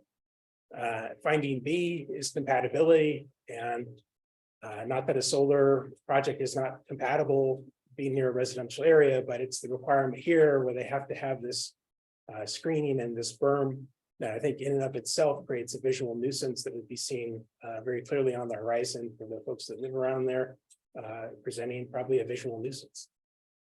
Finding C is a solar generation facility, traffic would be light other than during the construction period. So assume that it would not be an issue in terms of local traffic that the roadway couldn't accommodate. Moving on, finding D, there is a recommended condition of approval for a road maintenance agreement during construction to ensure that any heavy trucks and any damage to the roads would be repaired. So with that in play, finding D could be met. Finding E, so this is where if you're introducing some sort of a nuisance that you mitigated adequately. And in this case, this visual barrier for screening is being put up, but there's really no way of addressing the effect of that barrier itself. And I think for some projects that could be something like, tall trees or landscaping, something to soften that look. That may be an issue, in terms of drought. And then given the size of the berm, but that hasn't been proposed. So in essence, we can't make that finding. In regard to finding F, again, this is where it's saying where there are standards that are required for that use, that you have to meet them. And specifically in chapter 336, there are standards specific to this type of use that the applicant hasn't demonstrated that they can meet. And so that's why staff recommends a condition of approval should be approved for line of sight study to ensure that it would be. Finding G, it would be subject to building permit review to ensure it would be not detrimental to public health, safety, and welfare. So because we can't make these findings, staff's in a situation where we have to recommend denial. I do need to clarify that apparently there's some extra language in the report with that denial recommendation saying subject to conditions. Of course, denial would have no conditions. So please strike that if the board chooses to make the denial recommendation or the denial decision. I believe the applicant is here and they probably have a presentation and staff's available for questions. Thank you. Questions, Commissioner Jacobson? I just have one for you, sir. Thank you, Chairman. This, when I was going through this packet, I guess it would be the page 2 of 21, letter C. I struggled on. So the proposed use will not generate vehicular traffic which cannot be accommodated by the existing plan or conditioned roadway infrastructure. I get confused on double negatives. So the proposed use will not generate vehicular traffic which cannot be accommodated. We could certainly eliminate the double negative next time. That's a well-taken point. But yeah, will not generate traffic. And I guess I don't even know what this. The intent there, and it will be reworded in the future, but the intent there is that the project wouldn't cause the need for new infrastructure to be built that isn't already planned. So it can be accommodated then. Right. So staff's analysis is that this project can be So accommodated by the proposed existing. use will not generate vehicular traffic which can be accommodated. All right, I don't know. You could say that the traffic generated by the project would not I got necessitate. you. Commissioner Keller. I had a question on the Silver Springs Mutual Water Company's their wellhead protection. And now they're proposing digging a hole. And then it's in a floodplain, which could flood. And then that solar panels, of my understanding, has hazardous waste in it. And can we end up, I mean, where is that addressed in the findings? I believe it depends on the type of panels, and I think the applicant could probably speak more to that. I don't know if Matt here from the district is on the phone. Last time we did have Matt from the Mutual Water Company available to answer questions. Well, I was wondering where we addressed it, not with the water. I'm Yeah, on the they board would- of directors of the water company, Yeah, so, they would need to meet the requirements for chapter 9 of the Lyon County Code. okay. That's basically it. No further analysis was done. But they have to meet that code requirement. That'd be part of their site development permit. Questions on this end? I'm good. Okay, no further questions, Bill? If the applicant wishes to give a presentation. Sure. They want to come up?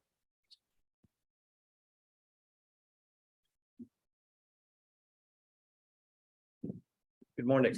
My name is David Landino. I'm here on behalf of Lawton Nevada Holdings. I'm the president. Our CFO, Viola Molina, is present, and I believe by Zoom, Chris Eiler from Go Energy is present. At the planning hearing, I became aware of the wellhead protection provision or overlay for Silver Springs Mutual Water Company. So to understand that wellhead protection ordinance, I went to the Nevada Water Resources Agency and got a copy of their plan. So the first is 150-foot radius. So the solar panels within the water company, for the water company, are in their radius from the get-go. Then, to address the concern of hazardous material, solar panels being hazardous materials, I went to the California Groundwater Association, who in turn referred me to the National Groundwater Association, who in turn sent me to the US EPA. So I sent Bill Ron the response from the US EPA. So you can state, as far as the US EPA is concerned, solar panels are not hazardous materials. However, there is a caveat, like any manufactured product. If you dismantle it, or if you send it to a salvage yard, then the materials within the construction of the panel are in fact hazardous materials. So that's the result, and I've submitted the results by email to the planning staff. Then, with respect to the water table, I conducted a review of the proposed new replacement well for Silver Springs Mutual Water Company. Within the report, there are well logs of all of the wells that include the subject water well for Silver Springs. They have 20 feet of clay from the surface down to the top of the water table at 20 feet in their report. With that information, as a licensed water well contractor in the state of Nevada, I contacted the Water Resources Agency and asked them if a water well permit was required for an exploratory boring of 12 feet. The response was If the depth went beyond 20 feet into the water table, it would be a permitted activity and I would be bound to, as a contractor and as a licensed water well drilling operator in Nevada, I would have to apply for permits. Since we were only going to go down to the 12-foot depth area to examine the surface to 8 feet plus a safety factor of 50%. We didn't want to go into the water table because that's not okay. So I contacted Louis Carrillo and he gave us a go-ahead to do the exploratory borings, one boring 12-foot deep on each of the 6 parcels. The report, did you include the staff report? I reported. Okay. It's here available for your review.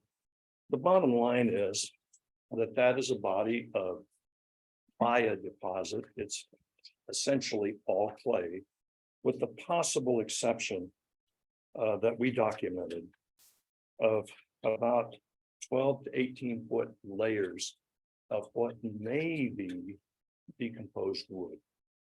But this material is desiccated. The closest thing that I could relate you to is maybe the Atacama Desert in Chile and Peru. This stuff is dry. We encountered no water at the surface, even though we had a heavy rainfall. So I'm having a hard time believing that there's a water table or evidence of a water table within the excavation site. We did preserve the samples for future examination. But now I hear the planning staff has a geotechnical person. So you have an expert on your staff. So that's my 2 cents worth. I'm done. Any questions? Questions? No questions. And we photo documented all of the borings and the covering as well. And submitted that to staff.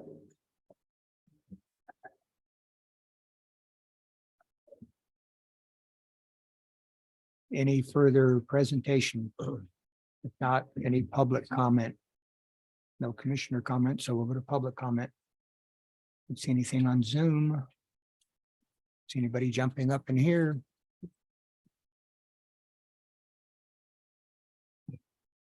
Okay. Then if we have no further comments by commissioners or public, we'll go to a motion. Yes. Oh, okay, yes. I apologize. We've been investigating some kind of artificial plants. So I can get the information over to planning staff on that as well. So they were talking about planting trees. We weren't too keen on planting trees because after all, this is a water scarce area. So we were thinking more in terms of some kind of artificial structure. We've actually ordered some samples of it and should have them in the next week or 2. Thank you. Okay, nothing further then. Look for a motion.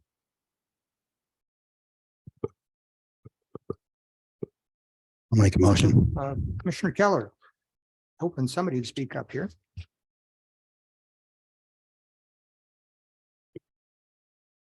Give me a second.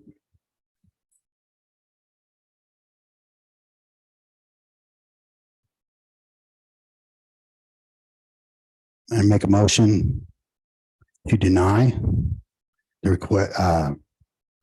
request for a conditional use permit from Lyon, Nevada Holdings LTD to allow a commercial solar generation facility in the IS heavy industrial suburban zoning district on 6 parcels generally located at the northeast of the intersection of Bowers Avenue and Ramsey Street in Silver Springs. APNs 18-432-02 and 03 and 05 and 18-34-01, 02 and 03, PLZ 2022-208 with findings of A, B, E, and F. I'll second that. Okay, we have a motion by Commissioner Keller and a second by Commissioner Henderson. For the vote, all those in favor say aye. Aye. Anybody opposed to the motion? Motion passes for denial 5-0.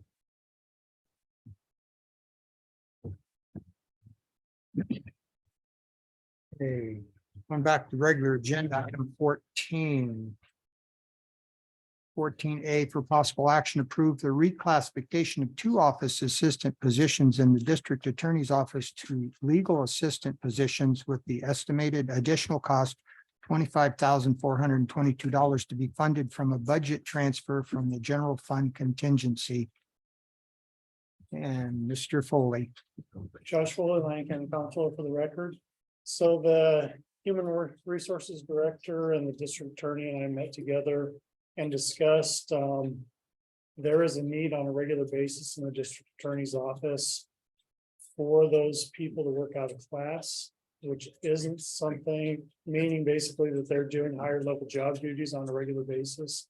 And that's something that can create a liability for the county. So our recommendation to the Board of County Commissioners is let's upgrade those positions to legal assistant positions and just have legal assistant positions in the District Attorney's office. Questions? No questions, public comment. Okay. That's the case. I'll look for a motion on 14A. Mr. Chair, I move that we approve the reclassification of 2 office assistant positions in the district attorney's office to legal assistant positions with estimated additional cost $25,422 to be funded from a budget transfer from the general fund contingency. Second. And got a motion by Commissioner Henderson, a second by Commissioner Keller. All those in favor say aye. Aye. Anybody opposed? Passes 5-0. Yeah, I did. Okay. 14B. Mr. Chair, just Yeah. briefly, Steve Rye, District Attorney. I just want to thank the board and Josh and Amy for moving this forward. It will assist the DA's office and make the operation smoother. So thank you. Welcome. We'll move on to 14B for possible action to approve hiring an employee early to have a week overlap with a retiring employee in parks and facilities with an estimated cost of $2,600 to be funded from a budget transfer from the general fund contingency. Josh Fuller, Lyon County Comptroller for the record. As a matter of course, we normally do not do this, which is why it's a special item for the Board of County Commissioners. But in this case, the employee that's retiring is the only administrative support for parks. The only administrative staff, and it's in Dayton. Do not have anyone else cross-trained in that or in a similar location to be able to cross-train in that. So it would be beneficial for their operations to have a week overlap with the new employee that we're going to hire, whomever that is, and the employee that's retiring after. Comments? Public comment? Seeing none, I'll look for a motion. Chairman Hockaday, I make a motion to approve the hiring of an employee early to have a week overlap with a retiring employee in parks and facilities with the estimated cost of $2,600 to be funded from a budget transfer from the general fund contingency. Second. Okay. Have a motion by Commissioner Jacobson and a second by Commissioner Henderson. All those in favor say aye. Anybody opposed? Passes 5-0. Chairman Oh, Hockaday, one further comment on that. I would maybe recommend that we have another person or two tag along during that transition period or training for that cross-training purposes. Thank you. 14C for. Mr. Chair, with 14C, I did speak to Chief Harvey this morning and he was planning on being here, but he's not here yet. So I'm wondering if we might want to move that down and if he's not here by the end of the regular agenda, then we'll go ahead and move forward with it. But Okay, so request to move 14C to whenever the chief gets here. And we'll move that down somewhere. Well, if that's the case, we'll move to 14D if everybody's in favor of that agenda change. Absolutely. Anybody opposed? All right, and the agenda will be changed as requested by the county manager. We're gonna move to 14D. For possible action, approve the fee resolution for all Lyon County departments and offices effective July 10th, 2023. Josh Foley, I'm county councilor for the record. I apologize up front. You've had to hear from me so much today. It's that time of year, though. So the fee resolution, we send that out each year to the different department heads and ask for any fees that they recommend to the board to be changed. The clerk treasurer is changing how they're doing the tax sale labor component. And so she's asking going forward if we can make a modification from 15% of the proceeds to $252. Used to be the previous clerk treasurer would conduct an auction and 15% of the proceeds and she served as auctioneer instead of paying someone to do that. So we kept the auctioneer proceeds. We've gone to an online sale. And so there is no auctioneer, so to speak. And so there's really no justification for 15%, but there is a processing fee that she's recommending that the other counties are doing and similar costs to what they're doing. Also, when they come in, people ask for map packages for the tax sale properties. And so she's asking for a small fee to cover our operating costs on that. The community or the assessor has asked for an added fee for address points out of the GIS. Apparently they're starting to get requests from those and we don't have a fee currently set for that. So he's recommending we do a similar fee as what we do for some of the other digital data sets. Community development has done a business impact statement that's been before the board already for public hearing to make some changes on fees for the approval condition amendment, decreasing that, and then an increase for the conditional use permit. And then the recorder's fees, we're just adding a disclaimer in there that there are a number of fees for them that are set by state statutes. And we want the public to be aware of that when they're reading the fee resolution. Emergency management, we've gone through and updated a number of the fees that we charge or would charge FEMA for some of the different services we use in the state of emergency. And these are just matching FEMA's current rates. And then the utilities director is just asking to change from flat fees to actual costs on MXUs, which are your meters, because those have been fluctuating so significantly on price from month to month. And I think that's it. Questions? Any questions, Commissioner Jacobson? Yeah, I just went through the fees, and kind of highlighted everything, what went up, what went down, and doesn't make any sense, but now it does because you said we're matching what FEMA. Yes. So that, yeah, it makes sense now that we're matching the federal thing that it just, one went up, one went down, one went up 50 cents, one went down 25 cents. I am just sitting there, well, it's almost not worth printing it up, but if the federal government's doing it, they don't care. All right. So thank you for that presentation. We'll move back to 14D. And I'm looking for any public comment on these fees and changes. Seeing none, then I'll look for a motion on 14D. Mr. Chair, I move that we approve the fee resolution for all Lyon County departments and offices effective July 10th, 2023. Second, do I have a second? Second. Okay. We have a motion by Commissioner Henderson, a second by Commissioner Hendricks. And all those in favor say aye. Aye. Anybody opposed? Motion passes 5-0. 14E. For possible action, approve an amended contract for public defender services with Walther Mansfield Brock Mayu PLLC to add a stipend for weekend on-call services in the amount of $46,800 as funded by Assembly Bill 518. Josh Foley, Lyon County Comptroller, for the record. The legislature, I think, felt some remorse. Oh, they did.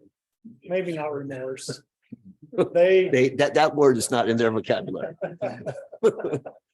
I stand corrected. They made an attempt to make it a little more equitable on some of the unfunded mandates they've done in the past on the 48-hour bail hearings. So this is funded by the state through Assembly Bill 518 to cover the contract public defenders having to work on Saturdays and Sundays, or be on call to work on Saturdays and Sundays to the amount of $450 per day per weekend. This is strictly a pass through from us to them. The language in the contract that we're proposing sunsets it if the funding goes away from the state. So it's just a pass through essentially. Commissioner comment. Just a question. They only funded the one day because then they cover that 48 hours. They fund both days, $450 for. I meant how they Saturday. come up with the cost, What's that? how they came up with the cost. It was $150 an hour for 3 hours, I think it was. Is what they came up with the cost. At least that's the way it was explained to me.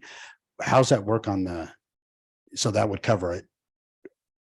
The whole payment on a weekend, but what happens when Monday, are we still on the hook for that part?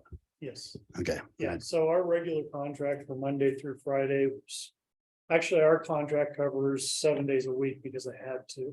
This provides additional funding just for the Saturday, Sunday piece. Gotcha. Yes. Any other? Okay, Commissioner Henderson. Yeah, thank you, Mr. Chair. I just want to comment on this a little bit. Because the legislature, they did actually feel they needed to do something, and I've got to give full thanks for this, or full credit to this for Mary Walker. She really worked hard and she busted out her old CPA skills to come up with the amount of money that they're going to get. And it's a way for the state to say, we realize we placed a burden on you. This time we're going to help you a little bit, but don't get used to it. That's kind of what they're saying. But Mary Walker did a lot of work to do this, and it's good for the state to pitch in to help our people who have to work Saturdays and Sundays because of the legislature saying 48 hours. Any further comments? And I'd like to kind of reemphasize that too, that Mary Walker did run all over and talk to the legislators and show them the figures and the amount of time and money that it really needed, that they needed in that to cover the Saturdays and Sundays and keep it off of the back of the county. So I really do appreciate all of her effort on that. Commissioner Keller, did you have? Okay. All right, then I'll ask for any public comment on this item. Seeing none, then I'll look for a motion. Mr. Chair, I move that we approve an amended contract for public defender services with Walther Mansfield Brock Mayu PLLC to add a stipend for weekend on-call services in the amount of $46,800 as funded by Assembly Bill 518. Second. Second was Commissioner Jacobson. So we have a motion by Commissioner Henderson, second by Commissioner Jacobson. All those in favor say aye. Aye. Any opposed? Passes 5-0. Move on to 14F. For possible action, approve an election for Forest Service revenue sharing between the 1908 funding option or the Secure Rural Schools funding option. If the Secure Rural Schools option is chosen, also approve the allocation of 15 to 20% of the Secure Rural Schools funding to Title II and or Title III.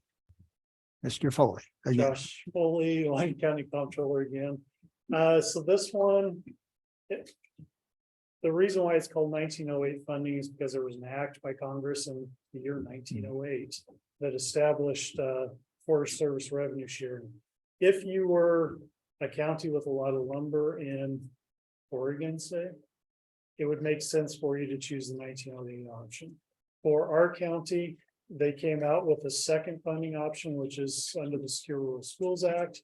It gives approximately 10 times the annual amount of funding to Lyon County as the 1908 option, because we don't have a lot of things like trees out there that they can harvest to make revenue on for some reason in the south part of the county. So with that being said, I would recommend that the board adopt the secure roads funding option instead of the 1908 option for Lyon County. Once you make that election, if you make that election, you're required before September. It doesn't have to be today, but if we can have the discussion today, it just saves everyone time. An allocation of 15 to 20% of that by federal statute has to be allocated to Title II and or Title III purposes. It can be a combination thereof. What the board has done in the past is allocate all of its Title II projects, which basically there's now a regional resource advisory committee of local officials that meet on a periodic basis. They come up with projects. The Forest Service goes out and makes improvements based on those recommendations on the federal lands. I'm thinking things like sage-grouse habitat, those type of things is what have been done in the past. Not exactly sure what they have planned in the future. I've never been to one of those advisory meetings. Title III, because we're only talking Forest Service land, which is south of the canyon for the most part in Lyon, all of it in Lyon County. Title III would be costs that we could allocate to come back to the county if we're expending costs for fire prevention, if we're expending costs for search and rescue and law enforcement. Now, county entities do provide those. But as far as justifying all of our costs for those, we don't spend a significant amount of time in the south end of the county doing law enforcement patrols on the state Forest Service lands. We don't spend a lot of time search and rescue in that area. Other areas of the county, because they're more inhabited or close to inhabited areas, you get more of those. Fire protection is done and prevention is done by the Forest Service, and then they reimburse the different fire districts in the county if they come there. So in the past, the board has decided, let's just allocate the 15% all to Title II. But again, that's a discussion for the board to have on how you want to allocate those funds. Commissioner comments? Commissioner Henderson. Thank you, Mr. Chair. Yeah, ironically, the SRS program came about because of the diminished forestry operations in the state of Oregon. Because when the spotted owl came about and they shut down the forestry, the rural schools up there were failing. So the government came and did something, and it came to benefit us. So just a little bit of history on that. Thank you. Commissioner Hendricks, any comment? No. Any public comment? Actually, I had So, a Commissioner question for Jacobson. Mr. Follett. So which did you say you recommended? So I recommend Title the II or secure Title rural III? Schools funding, and then Title II is what the board has done in the past, and they've done 15%, which is the minimum that they can do. So what they do is they say, here's the dollar amount, 15% is the minimum you have to siphon off for Title II and Title III purposes. The rest of it goes to split evenly between the road fund and the school Right. district. And if we allocate more than that, it decreases the amount that goes to roads and schools. So Title II has been the 15% the board has chosen in the past. Thank you. Sorry, Mr. Chair. Fine. Do I have a motion? Sure, I didn't Mr. see any public comment, so. Yeah, Mr. Chair, I moved that we elect the secure rural schools option and allocate 15% of the funding for Title II purposes. Second. Second was Commissioner Jacobson. Okay. So motion by Commissioner Henderson, second by Commissioner Jacobson. All those in favor, say aye. Aye. Any opposed? Passes 5-0. We'll go on to 14G. And that is for possible action, discussion, and approval of the planning commissioner application and appointment hearing process. I think I you have think one you- above that, Did I miss that? 14G. Yeah. Oh, yeah, I did. Don't blame it on the 14G. glasses. Yeah, I'm not gonna blame it on the glasses. I'm just screaming towards the bottom here. For possible action, approve a revision to personnel policy 8.5.2 dash exempt employees for bail hearing stipend pay on weekends for the district attorneys and justices of the peace in accordance with state funding for this pay authorized in Assembly Bill 518. Okay, go ahead, sir. Josh Foley, Lyon County Comptroller for the record again. On this one, again, we have the fundings for Saturday and Sunday that's provided by the state. This is increasing the rates that we are currently paying to the district attorney and deputy district attorneys for the weekend services. And then we currently are not paying a stipend to the justice of the peace, which provide a stipend. The justice of the peace, the language does sunset if the funding decreases or goes away by the state. The deputy district attorneys, I didn't sunset that, figuring if it goes away, we're already paying something, but we probably need to sit down and discuss at that point and bring it back to the board.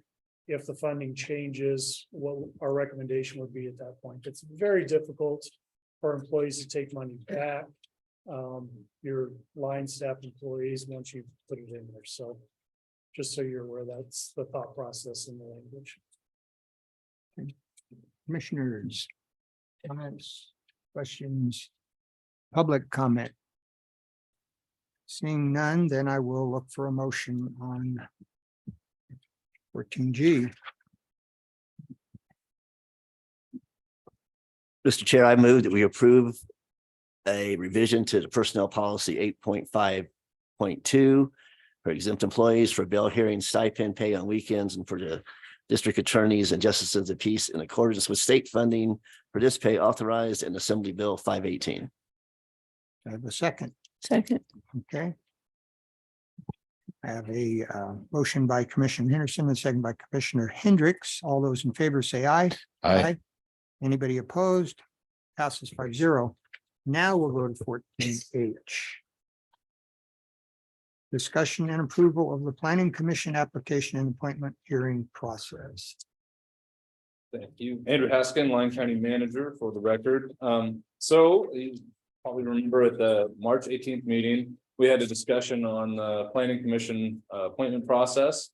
And the board had provided some direction to me to come back with a specific application for the Planning Commission. So based on those recommendations, that's what I have provided here. So the first section here just kind of provides an overview. It has a section in here from Lyon County Code. Title 3, Chapter 2, talking about the Planning Commission membership and appointments and terms. So it spells it out here on the form. And then it goes into the various questions. And then there's the required notice at the end. And so I'm happy to answer any questions on the application and make sure this is what you want. And if it is, then we can move forward with an approval. Commissioner Henderson. Thank you, Mr. Chair. I just have one question. I'm glad to see this. This is in black and white. So when you, the ones that you click, is this statement, please note that all information contained in this application is considered public record and available for public review. Is that in red or highlighted in some way so that anybody filling the application out knows that? I don't believe it is, but we can certainly. If it's not, I would suggest that because we've had people in the past that have applied for, well, this one's for the Planning Commission, but for the same thing for the advisory boards. They applied and didn't realize that the information was going to get out there, and then there was some consequences from that. So we want to make sure that's very prominent on all of our volunteer applications. May I make a suggestion? Maybe we make it bold and underline instead. That way it shows up regardless of if they've got a color printer or not. Yes. Okay. That's the only suggestion I have. Nothing? Nothing? Okay. Oh, it's already actually underlined. Yeah. The bold. Yeah, bold underline. All right, then we'll move to comment by the public. Seeing none, then I'll look for a discussion approval. On 14H. They have a motion to approve the application. Make a motion to. Make a motion to approve the application for the planning commission. That's it, As presented. as presented. Okay, super. Do I have a second? Second. Okay. I've got a motion by Commissioner Keller and a second by Commissioner Henderson. All those in favor say aye. Aye. Any opposed? Passes 5-0. 14I for possible action, discussion and provide direction to the county manager on the creation of a Lyon County policy on drafting, formatting, and adopting resolutions by the Board of County Commissioners. This is requested by Commissioner Keller. Oh. Mr. Haskell.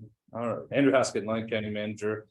So I worked with Commissioner Keller on this a bit, and put together kind of a brief little presentation. Really, it's just, there's several questions in the presentation that if we were to put together a policy, kind of need answered so that we know what's going to go in the policy.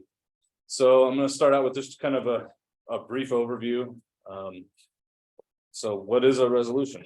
Resolution is a motion that is submitted in writing, typically either because of its importance or because of its length or complexity. It's used for making declarations, stating policies, making decisions where some other form is not required. An example of that would be, when we have to do an ordinance, that's a specific form. So things like that. Or when it's required by state law, there's several sections in state law that require that we pass something via a resolution. And so those would be the reasons why we would do the resolution. So the format is typically broken into two parts. You got the preamble, which is the background or the reasons for the resolution. Those are your whereases. And then we have the resolution itself, which is the action taken. So that's the resolved piece of that. Typical format, and I did quite a bit of research on this. This is pretty much what most people, most organizations use. So you have your whereases, and the second to last whereas, it would have an and behind it. And then after the last whereas, then it would say now therefore be it. You always want to have the resolved be the first thing that appears on the left-hand side, because that is the action and so forth. So that's a very typical kind of brief format for a resolution. There's no requirement on the number of whereas that you have to have. I think I get into that a little bit further. In fact, the use of a preamble or the whereas is not required.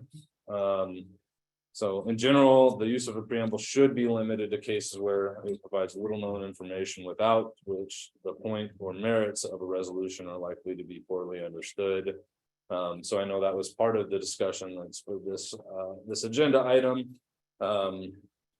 It doesn't necessarily require that they have to be little known items. It doesn't necessarily require that they have to be about Lyon County, although it is good practice to try and relate it back to our organization. But I want to point that out. So some of the questions that I have as far as putting together a policy on resolutions, or this is specific to Lyon County resolutions internal that are generated from the county, from various departments. What type of resolutions does the board want to see? Is there a format that the board would prefer other than what I have already shown? Is there a specific process the board wants to go through with these? Is there some kind of review process internally that you would like staff to go through? And then what our timeline for resolutions would be. So in the past, we've typically, if we've got a campaign for domestic violence awareness month or something like that, we've in the past had that appear on the first commission meeting of that month. Should it be in the month prior to that, or should we continue doing what we have been doing? Those are just some of the questions that we would need to answer for a policy on that. Outside resolutions, these are from different organizations. We get a fair number of requests from different organizations. A good example would be like the Bureau of Land Management sent us one earlier this year, asking us to recognize their wildfire awareness campaign. So how do we want to handle that? What types of resolutions does the board want to consider from outside organizations? Are we just going to consider them all? Or, you know, is there specific categories that the board might want to see? Another big question is, how does the board want to consider outside resolutions for those that we do? Do we adopt them as is? Do we edit them for Lyon County? Do we do a separate resolution supporting the original outside resolution? Or do we support it as an action item rather than a resolution? Those are all different options that we can do.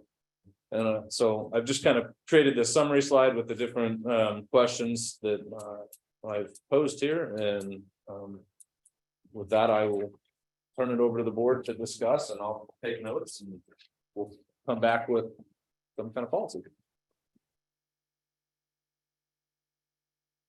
Okay, discussion.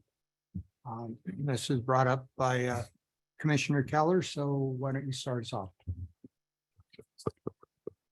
Okay, first I want to thank you, Andrew.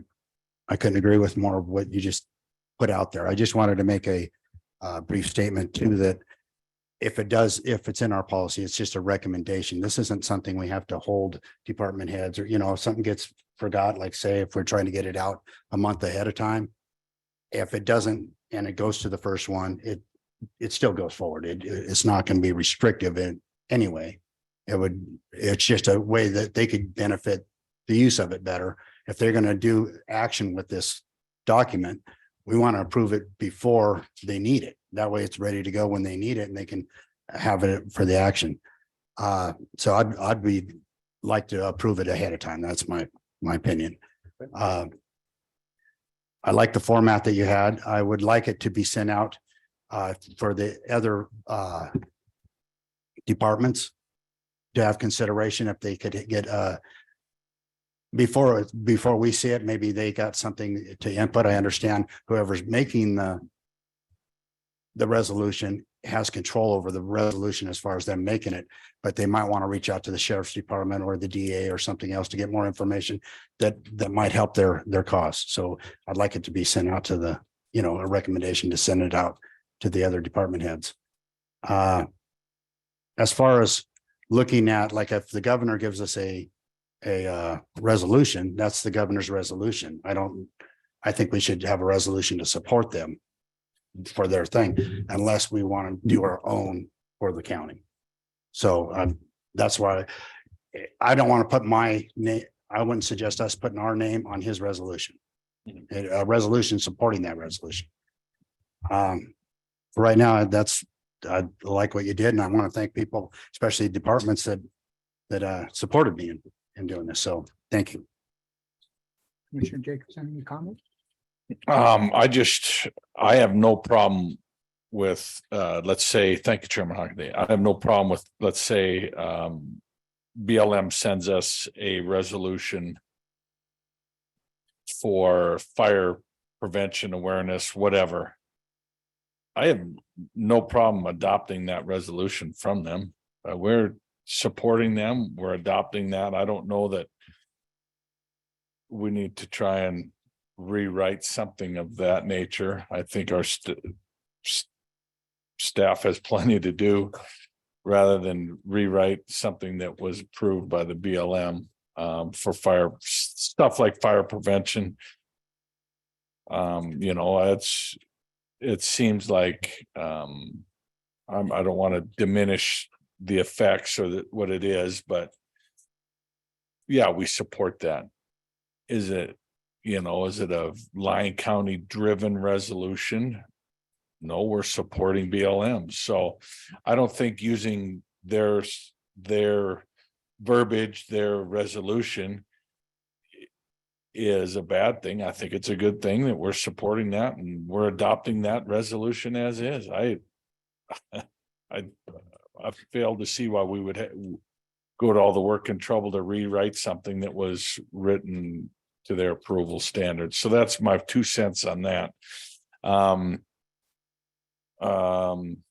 Regarding the month before or sometimes we may not receive some of that information in time to do it a month before. So I don't think that we should put in restrictions that limit it to if you don't have it by a certain date, we're not doing it for that month. I think that would be a slippery slope. So my 2 cents. Commissioner Harrison. Thank you, Mr. Chair. Thank you, Andrew, for the presentation. I do have a couple of comments. I've written quite a few resolutions over the years.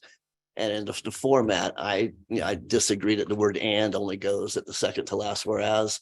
I looked at a lot of resolutions from around the country over the last couple of weeks, just idle time on the computer.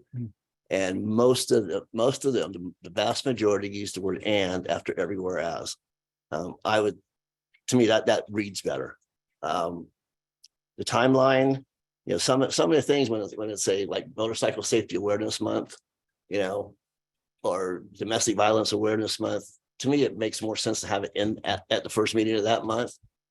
One thing I noticed that we haven't been doing though, when we do adopt resolutions like that, they don't make it to the front of our webpage. And we need to get better at that. Outside resolutions, I kind of agree with Commissioner Jacobson there.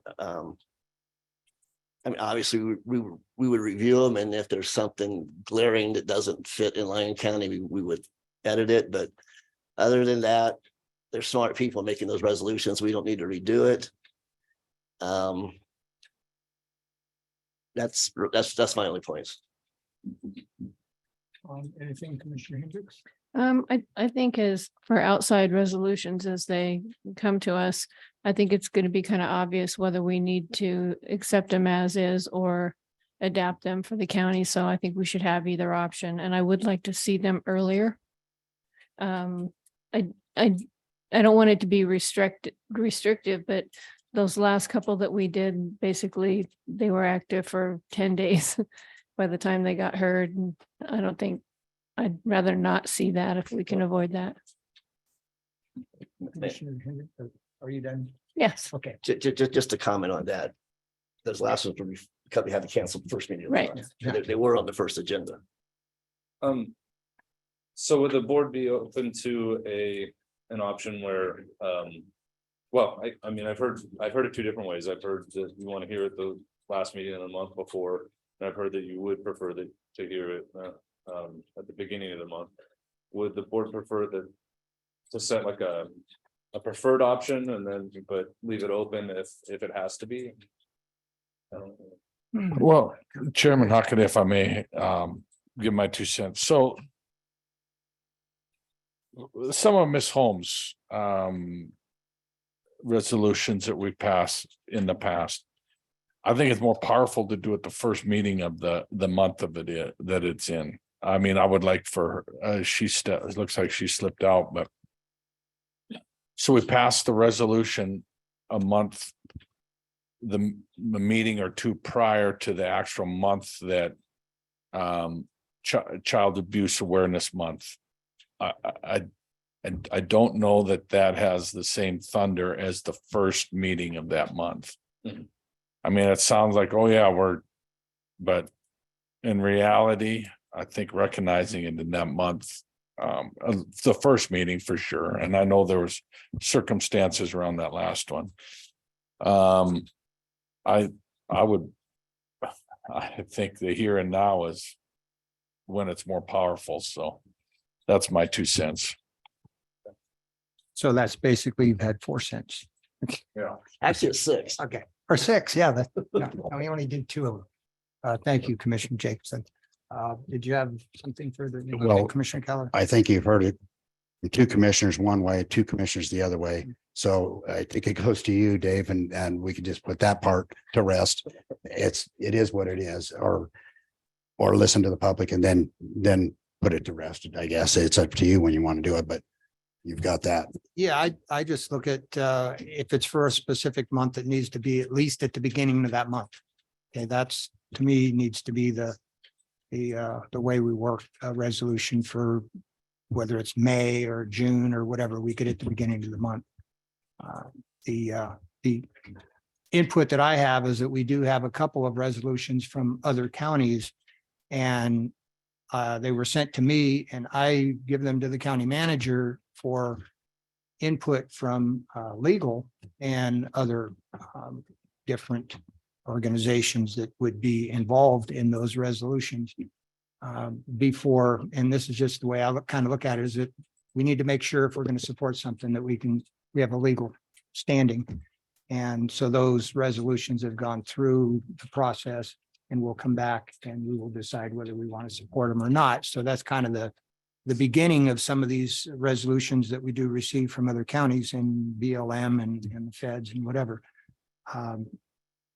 But I would like to see us support the way they're written, because it's in their words. Unless it specifically affects our county, then I think we should have a resolution that would say, because the county has an interest, we need to have it written by us.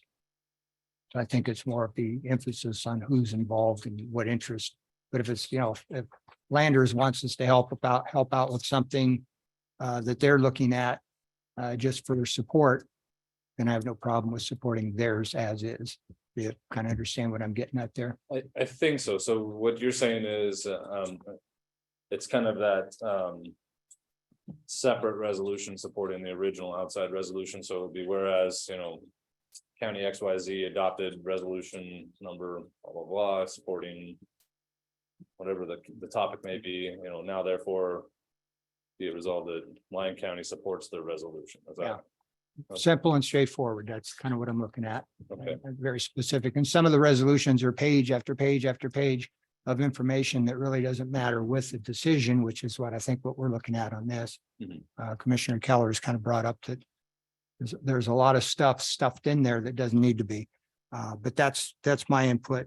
Commissioner Keller, if you have a final you want to say on it, we'll move on. No, that was fine. I just wanted to make a comment on the format. Okay. On the format, the only thing that if you go online, and I agree with Commissioner Henderson, if you go online, you're going to find majority is done in the other way. What I was trying to do here, and which I'm glad you did, is you picked it up to a higher standard. All your parliamentarian procedures are at that standard. Just because it's written one way and you can find a whole bunch of them on the internet doesn't mean they're done right. And so that's the format was just done at a higher standard. In our state, Robert's Rules is the number one used in the state, and that's like 90 to 95% of the time. There's a Sturgis or standard rules, and that is done in it for the little bit of the other side. And then the only other one that I'm aware of in the state of Nevada that we use is Masons, and they're silent on the matter. So, yeah, just for clarification, the state actually uses Mason's manual. That's the what they've officially adopted. You are correct. It doesn't have a format in there. It is silent on the matter. The way it was explained to me is kind of the difference between, I like apples and oranges and grapes and bananas versus I like apples, oranges, grapes, and bananas. So I mean, I could see it either way, and it's really up to the board on what your preference is. Robert's Rules has it that as the format that I outlined. They were really the only one that I saw that actually had an actual outline. Commissioner Henderson. Thank you, Mr. Chair. Just a point, we don't operate under Robert's Rules of Order. Correct. And I would hate to see us incorporate that in there and start that. That's just a slippery slope. So I wouldn't even like to see that referenced anywhere. Commissioner Jacobson. Thank you. And one final thought I was thinking of on whether we recognize it the month before or the month after. I liken it to Christmas. In November, we're not wishing people Merry Christmas. And so I just think when we recognize some of this stuff, I think it's more powerful the month of. And so, and the first meeting, of course. Okay. Any further comment before we go to public comment? Oh, yes, ma'am.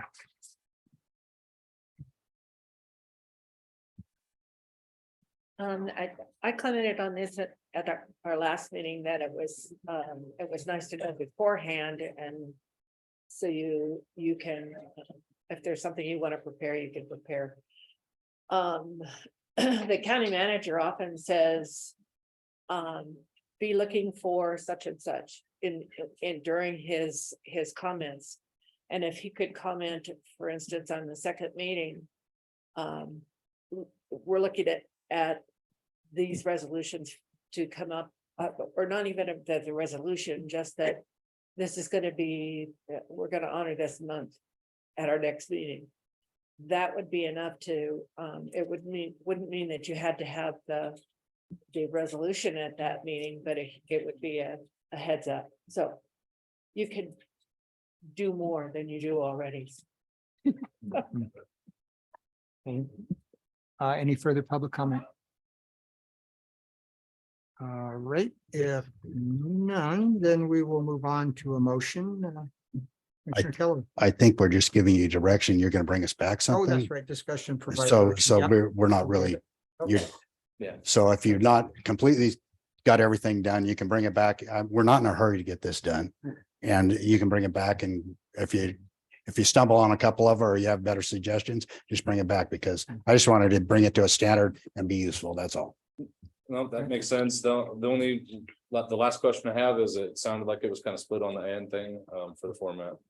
I don't even know if that's something that you want in the policy, but just want to make sure that.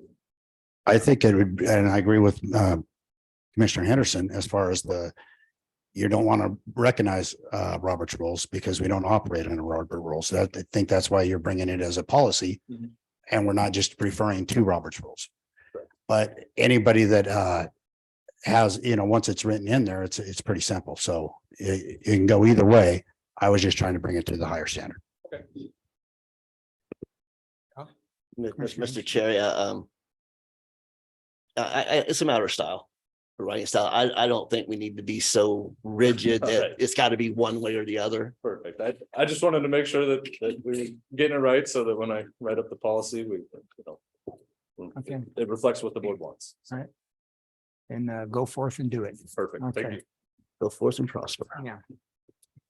So we're at 14J. For possible action, accept a donation from Bill Miles consisting of 13 8-foot sections of 36-inch culvert pipe and 2 flared in sections valued at approximately $24,763.54. So commissioners, any comments here?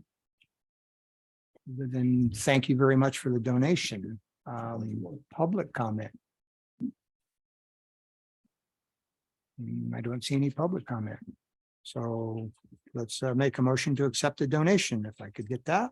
Mr. Chair, I move that we accept a donation from Bill Miles consisting of 13 8-foot sections of 36-inch culvert pipe and 2 flared in sections valued at approximately $24,763.54. And that's a real precise Yes. approximation. Do I have a second? I'll second that. Okay. Motion by Commissioner Henderson, a second by Commissioner Hendricks. And all those in favor say aye. Aye. All those opposed passes 5-0. So now I don't see the chief. So, yeah, we might as well. We will move on and let's get him back on the agenda next time. Oh, no, I was gonna say, let's We go can ahead just and move go on. forward with the. Oh, just, Yeah. oh, to approve. Okay, that's fine. I didn't know if it was specifically him giving us an input on it. Okay, so we'll go back to 14C for possible action, approved lease agreement between Lyon County and Central Lyon Fire Protection District for Central Lyon Fire to lease the fire station portion of the Stagecoach Community Center for a term of 10 years with an option for 2 additional 5-year terms with Central Lyon Fire to pay utilities and repairs and maintenance for the term of the lease. So go ahead. Andrew Haskin, Lyon County Manager for the record. The lease agreement was included in your packet. That lease agreement was worked out between the District Attorney's Office and the attorneys for the Central Lyon Fire Protection District. I know Amanda Bernan with the Stagecoach Advisory Board has some comments. I did go and speak there last night about this item. And so staff is recommending approval, and I'm happy to answer any questions. Questions? No, my only comment is I do hope that the fire department will work with the community to help them find a new home for their 4-H haunted house, because that's like their major fundraiser. And I think that was the main concern, of the community losing the place to do that. And I understand that with the code restrictions, they shouldn't have been able to have that anyway, but I think it would be really good on the fire department's behalf to help them solve that issue. Andrew Haskin again. So and I know Central Lyon Fire Protection District did state on the record at the Stagecoach Cab meeting previously, I think it was in February or March, but they had stated that they'd be willing to work with them. So I'll make sure that I'll talk to the chief and make sure that that happens. Mr. Jacobson? Nope. You have someone online. Online. Okay, we'll get to the comment here from Ms. Bernan as soon as he can unmute you. I'm Amanda Bernand. I'm the Stagecoach Advisory Board Vice Chair. And we did submit a transmittal report to the county late last night after our advisory board meeting last evening. And due to the timing of our meeting, the evening before this meeting, this transmittal report is probably not in your packet. So, but the recommended action from the Stagecoach Advisory Board is to make a recommendation for approval of this agenda item. We did have some edits and concerns though with it. Some are just grammatical and some were concerns, which I would like to go over. Because it does make it hard to read in some cases and understand what it's saying. So the first one is on page 1 and 2 in the G, the old fire station facility. And there is a description that refers to exhibit B, which is on page 14. But when you go to page 14, there's one exhibit that's identified as both exhibit B and B1. And the exhibit is also partially cut off on the bottom. So I'm not really sure what it's trying to depict. And then on page 15, there's also an exhibit, which is identified as exhibit C, but there's no exhibit C referred to anywhere else in this document. So I'm not sure what that exhibit C is even referring to.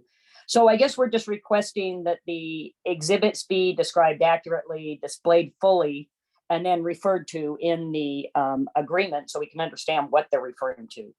On page 2, 2.2 restriction, it states that the leasee, Lyon County, will work with the Stagecoach Community Center if there's a special event, so the leasee can avoid making any unnecessary interference or excessive noise during the event.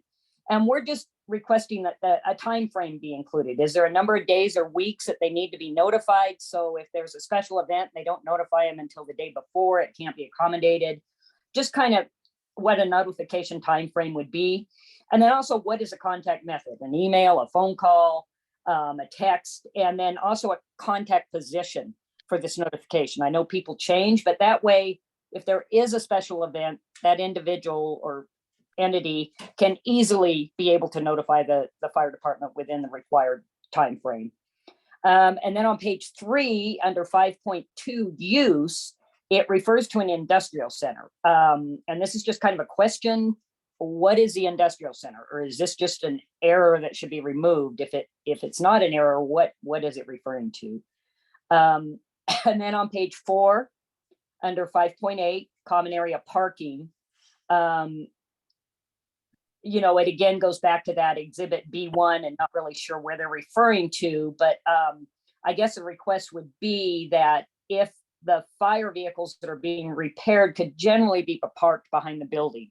And I guess there's just a concern that if there is a large number of fire vehicles waiting for repair parked in front of the building, there are some less able-bodied people that wouldn't be able to park close to the door. They may not necessarily have a handicap sticker, or the 2 handicap spots could be taken. So just kind of, just so that the whole front of the building isn't taken up with the fire vehicles waiting for repair. And then the final one is on page 4, leasees repair. And so at the March 1st, 2023 Stagecoach Advisory Board meeting, Central Lyon County Fire, did make a statement that the fire district will repair the roof, paint the walls, and repair the HVAC in the fire bay. So it would be beneficial to both the county and the fire district.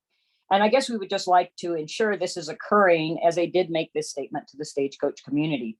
There were some additional concerns that were brought up last evening because these two buildings are physically joined. They're not two separate buildings.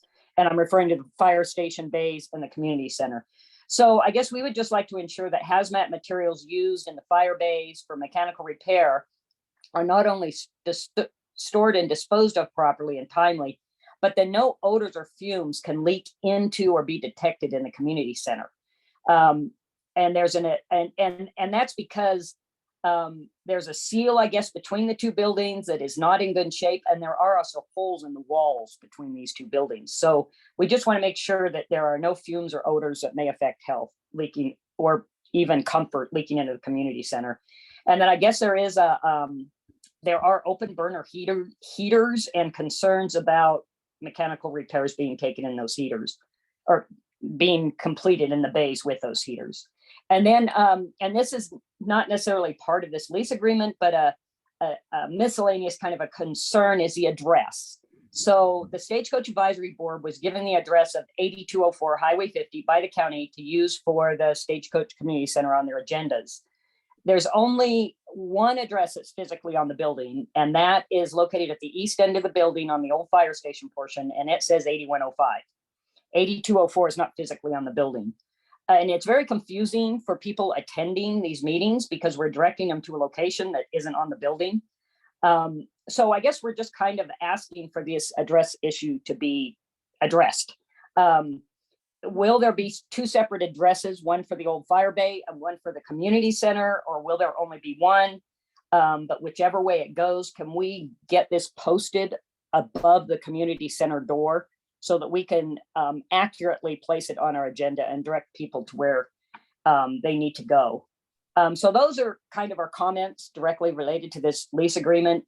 And then I guess the board also has a general concern about the timing of this agenda item. You know, the board did request a presentation on the future of the Stagecoach Community Center and Fire Station. And we thank Facilities Director Homestead and County Manager Haskin for coming to the March meeting and doing a presentation. At this meeting, it was disclosed that Central Lyon County was interested in leasing the fire bay portion of this building.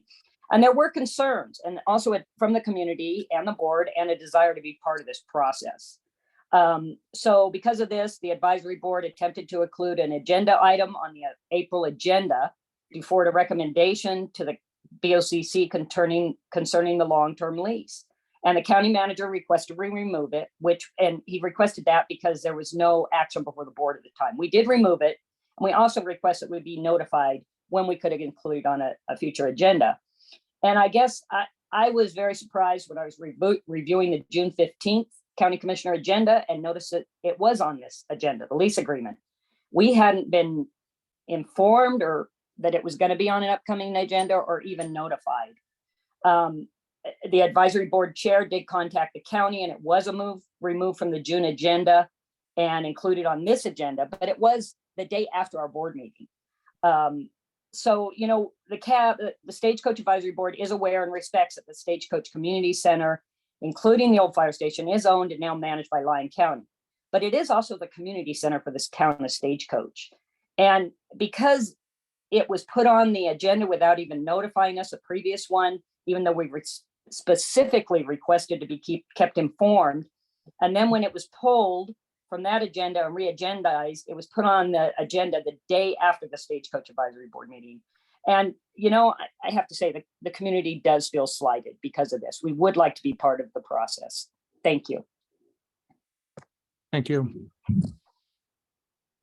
Did you have any further information? Okay.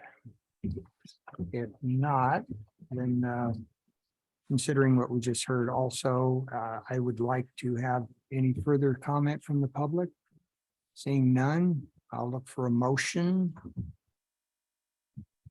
Mr. Chair, I move that we approve a lease agreement between Lyon County and Central Lyon Fire Protection District for Central Lyon Fire to lease the fire station portion of the Stagecoach Community Center for a term of 10 years with an option for 2 additional 5-year terms with the Central Lyon Fire to pay utilities and repairs and maintenance for the term of the lease. Second. So I have a motion by Commissioner Henderson and a second by Commissioner Jacobson. All those in favor, say aye. Aye. Aye. Anybody opposed? Passes 5-0. And we are down to future agenda requests. I'll start with Commissioner Hendricks. I have none. None. Commissioner Henderson. Thank you, Mr. Chair. Sometime in the future, doesn't have to be August, but September or whatever. I'd like for us to have a agenda item to talk about our parks and what our vision for those are, because I don't think we've had that discussion since I've been on this commission. And so I think we need to revisit that. That's all. Commissioner Keller. I would support that too, but I'm wanting to bring a agenda item just for discussion at this point. But I wanted to, for the presentation that we got at NACO, I'll forward it to you with the contact information and stuff. I just wanted to bring everybody on board of what was presented so that we can talk about it, especially since we got lands bills and other things coming up. And it talks about the value of that land. So I just wanted to bring that to everybody on board. Commissioner Jacobson. I hate to do this to you, Mr. Haskin, but I would like to invite BOR to give us an update status on the canal.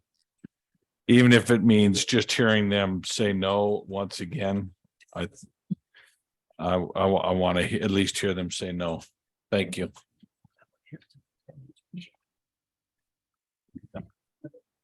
Okay, and you already have my requests for the review of different resolutions. So those will come whenever we can get those on, hopefully in August. Okay, Commissioner comments. Let's go down the line here. Commissioner Jacobson, any further? None at this time. Thank you. Commissioner Keller. Commissioner Hendricks. Just now that we're pretty much in the clear, I'd really like to thank Taylor and Andrew, I think, and Perry and Sons. And this could have been really, and yes, could have been really catastrophic. And with a huge team effort, it was not.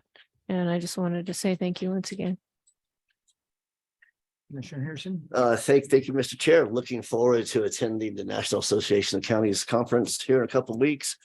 And discussions about all the public lands initiatives are going to happen at the Public Lands Committee and at WIR. So, and probably the Western Region Caucus. So really looking forward to it and hope bring back lots of good information. And my final comments would be that I do appreciate all the work that was done to basically save Yerington. A lot of work put in, a lot of time and effort by everybody, including Perry and Sons. I want to wish safety to the 3 going down to Austin. Please be careful down there and have a safe trip. Thank you. Final participation for the public, and no action will be taken on any item until it's properly agendized. Anticipated that public participation will be held at this time. So may be returned to it any time during the agenda. Citizens wishing to speak during public participation are asked to state their name for the record and will be limited to 3 minutes. The board will conduct public comment after decisions of each agenda action item, but before the board takes any action. And afterwards, please print your name and state it for the record. Do we have any final public participation for today's meeting? If not, then I need to ask, we have a closed session? No closed session. That sounds a good thing to me. Meeting is adjourned at 11:42.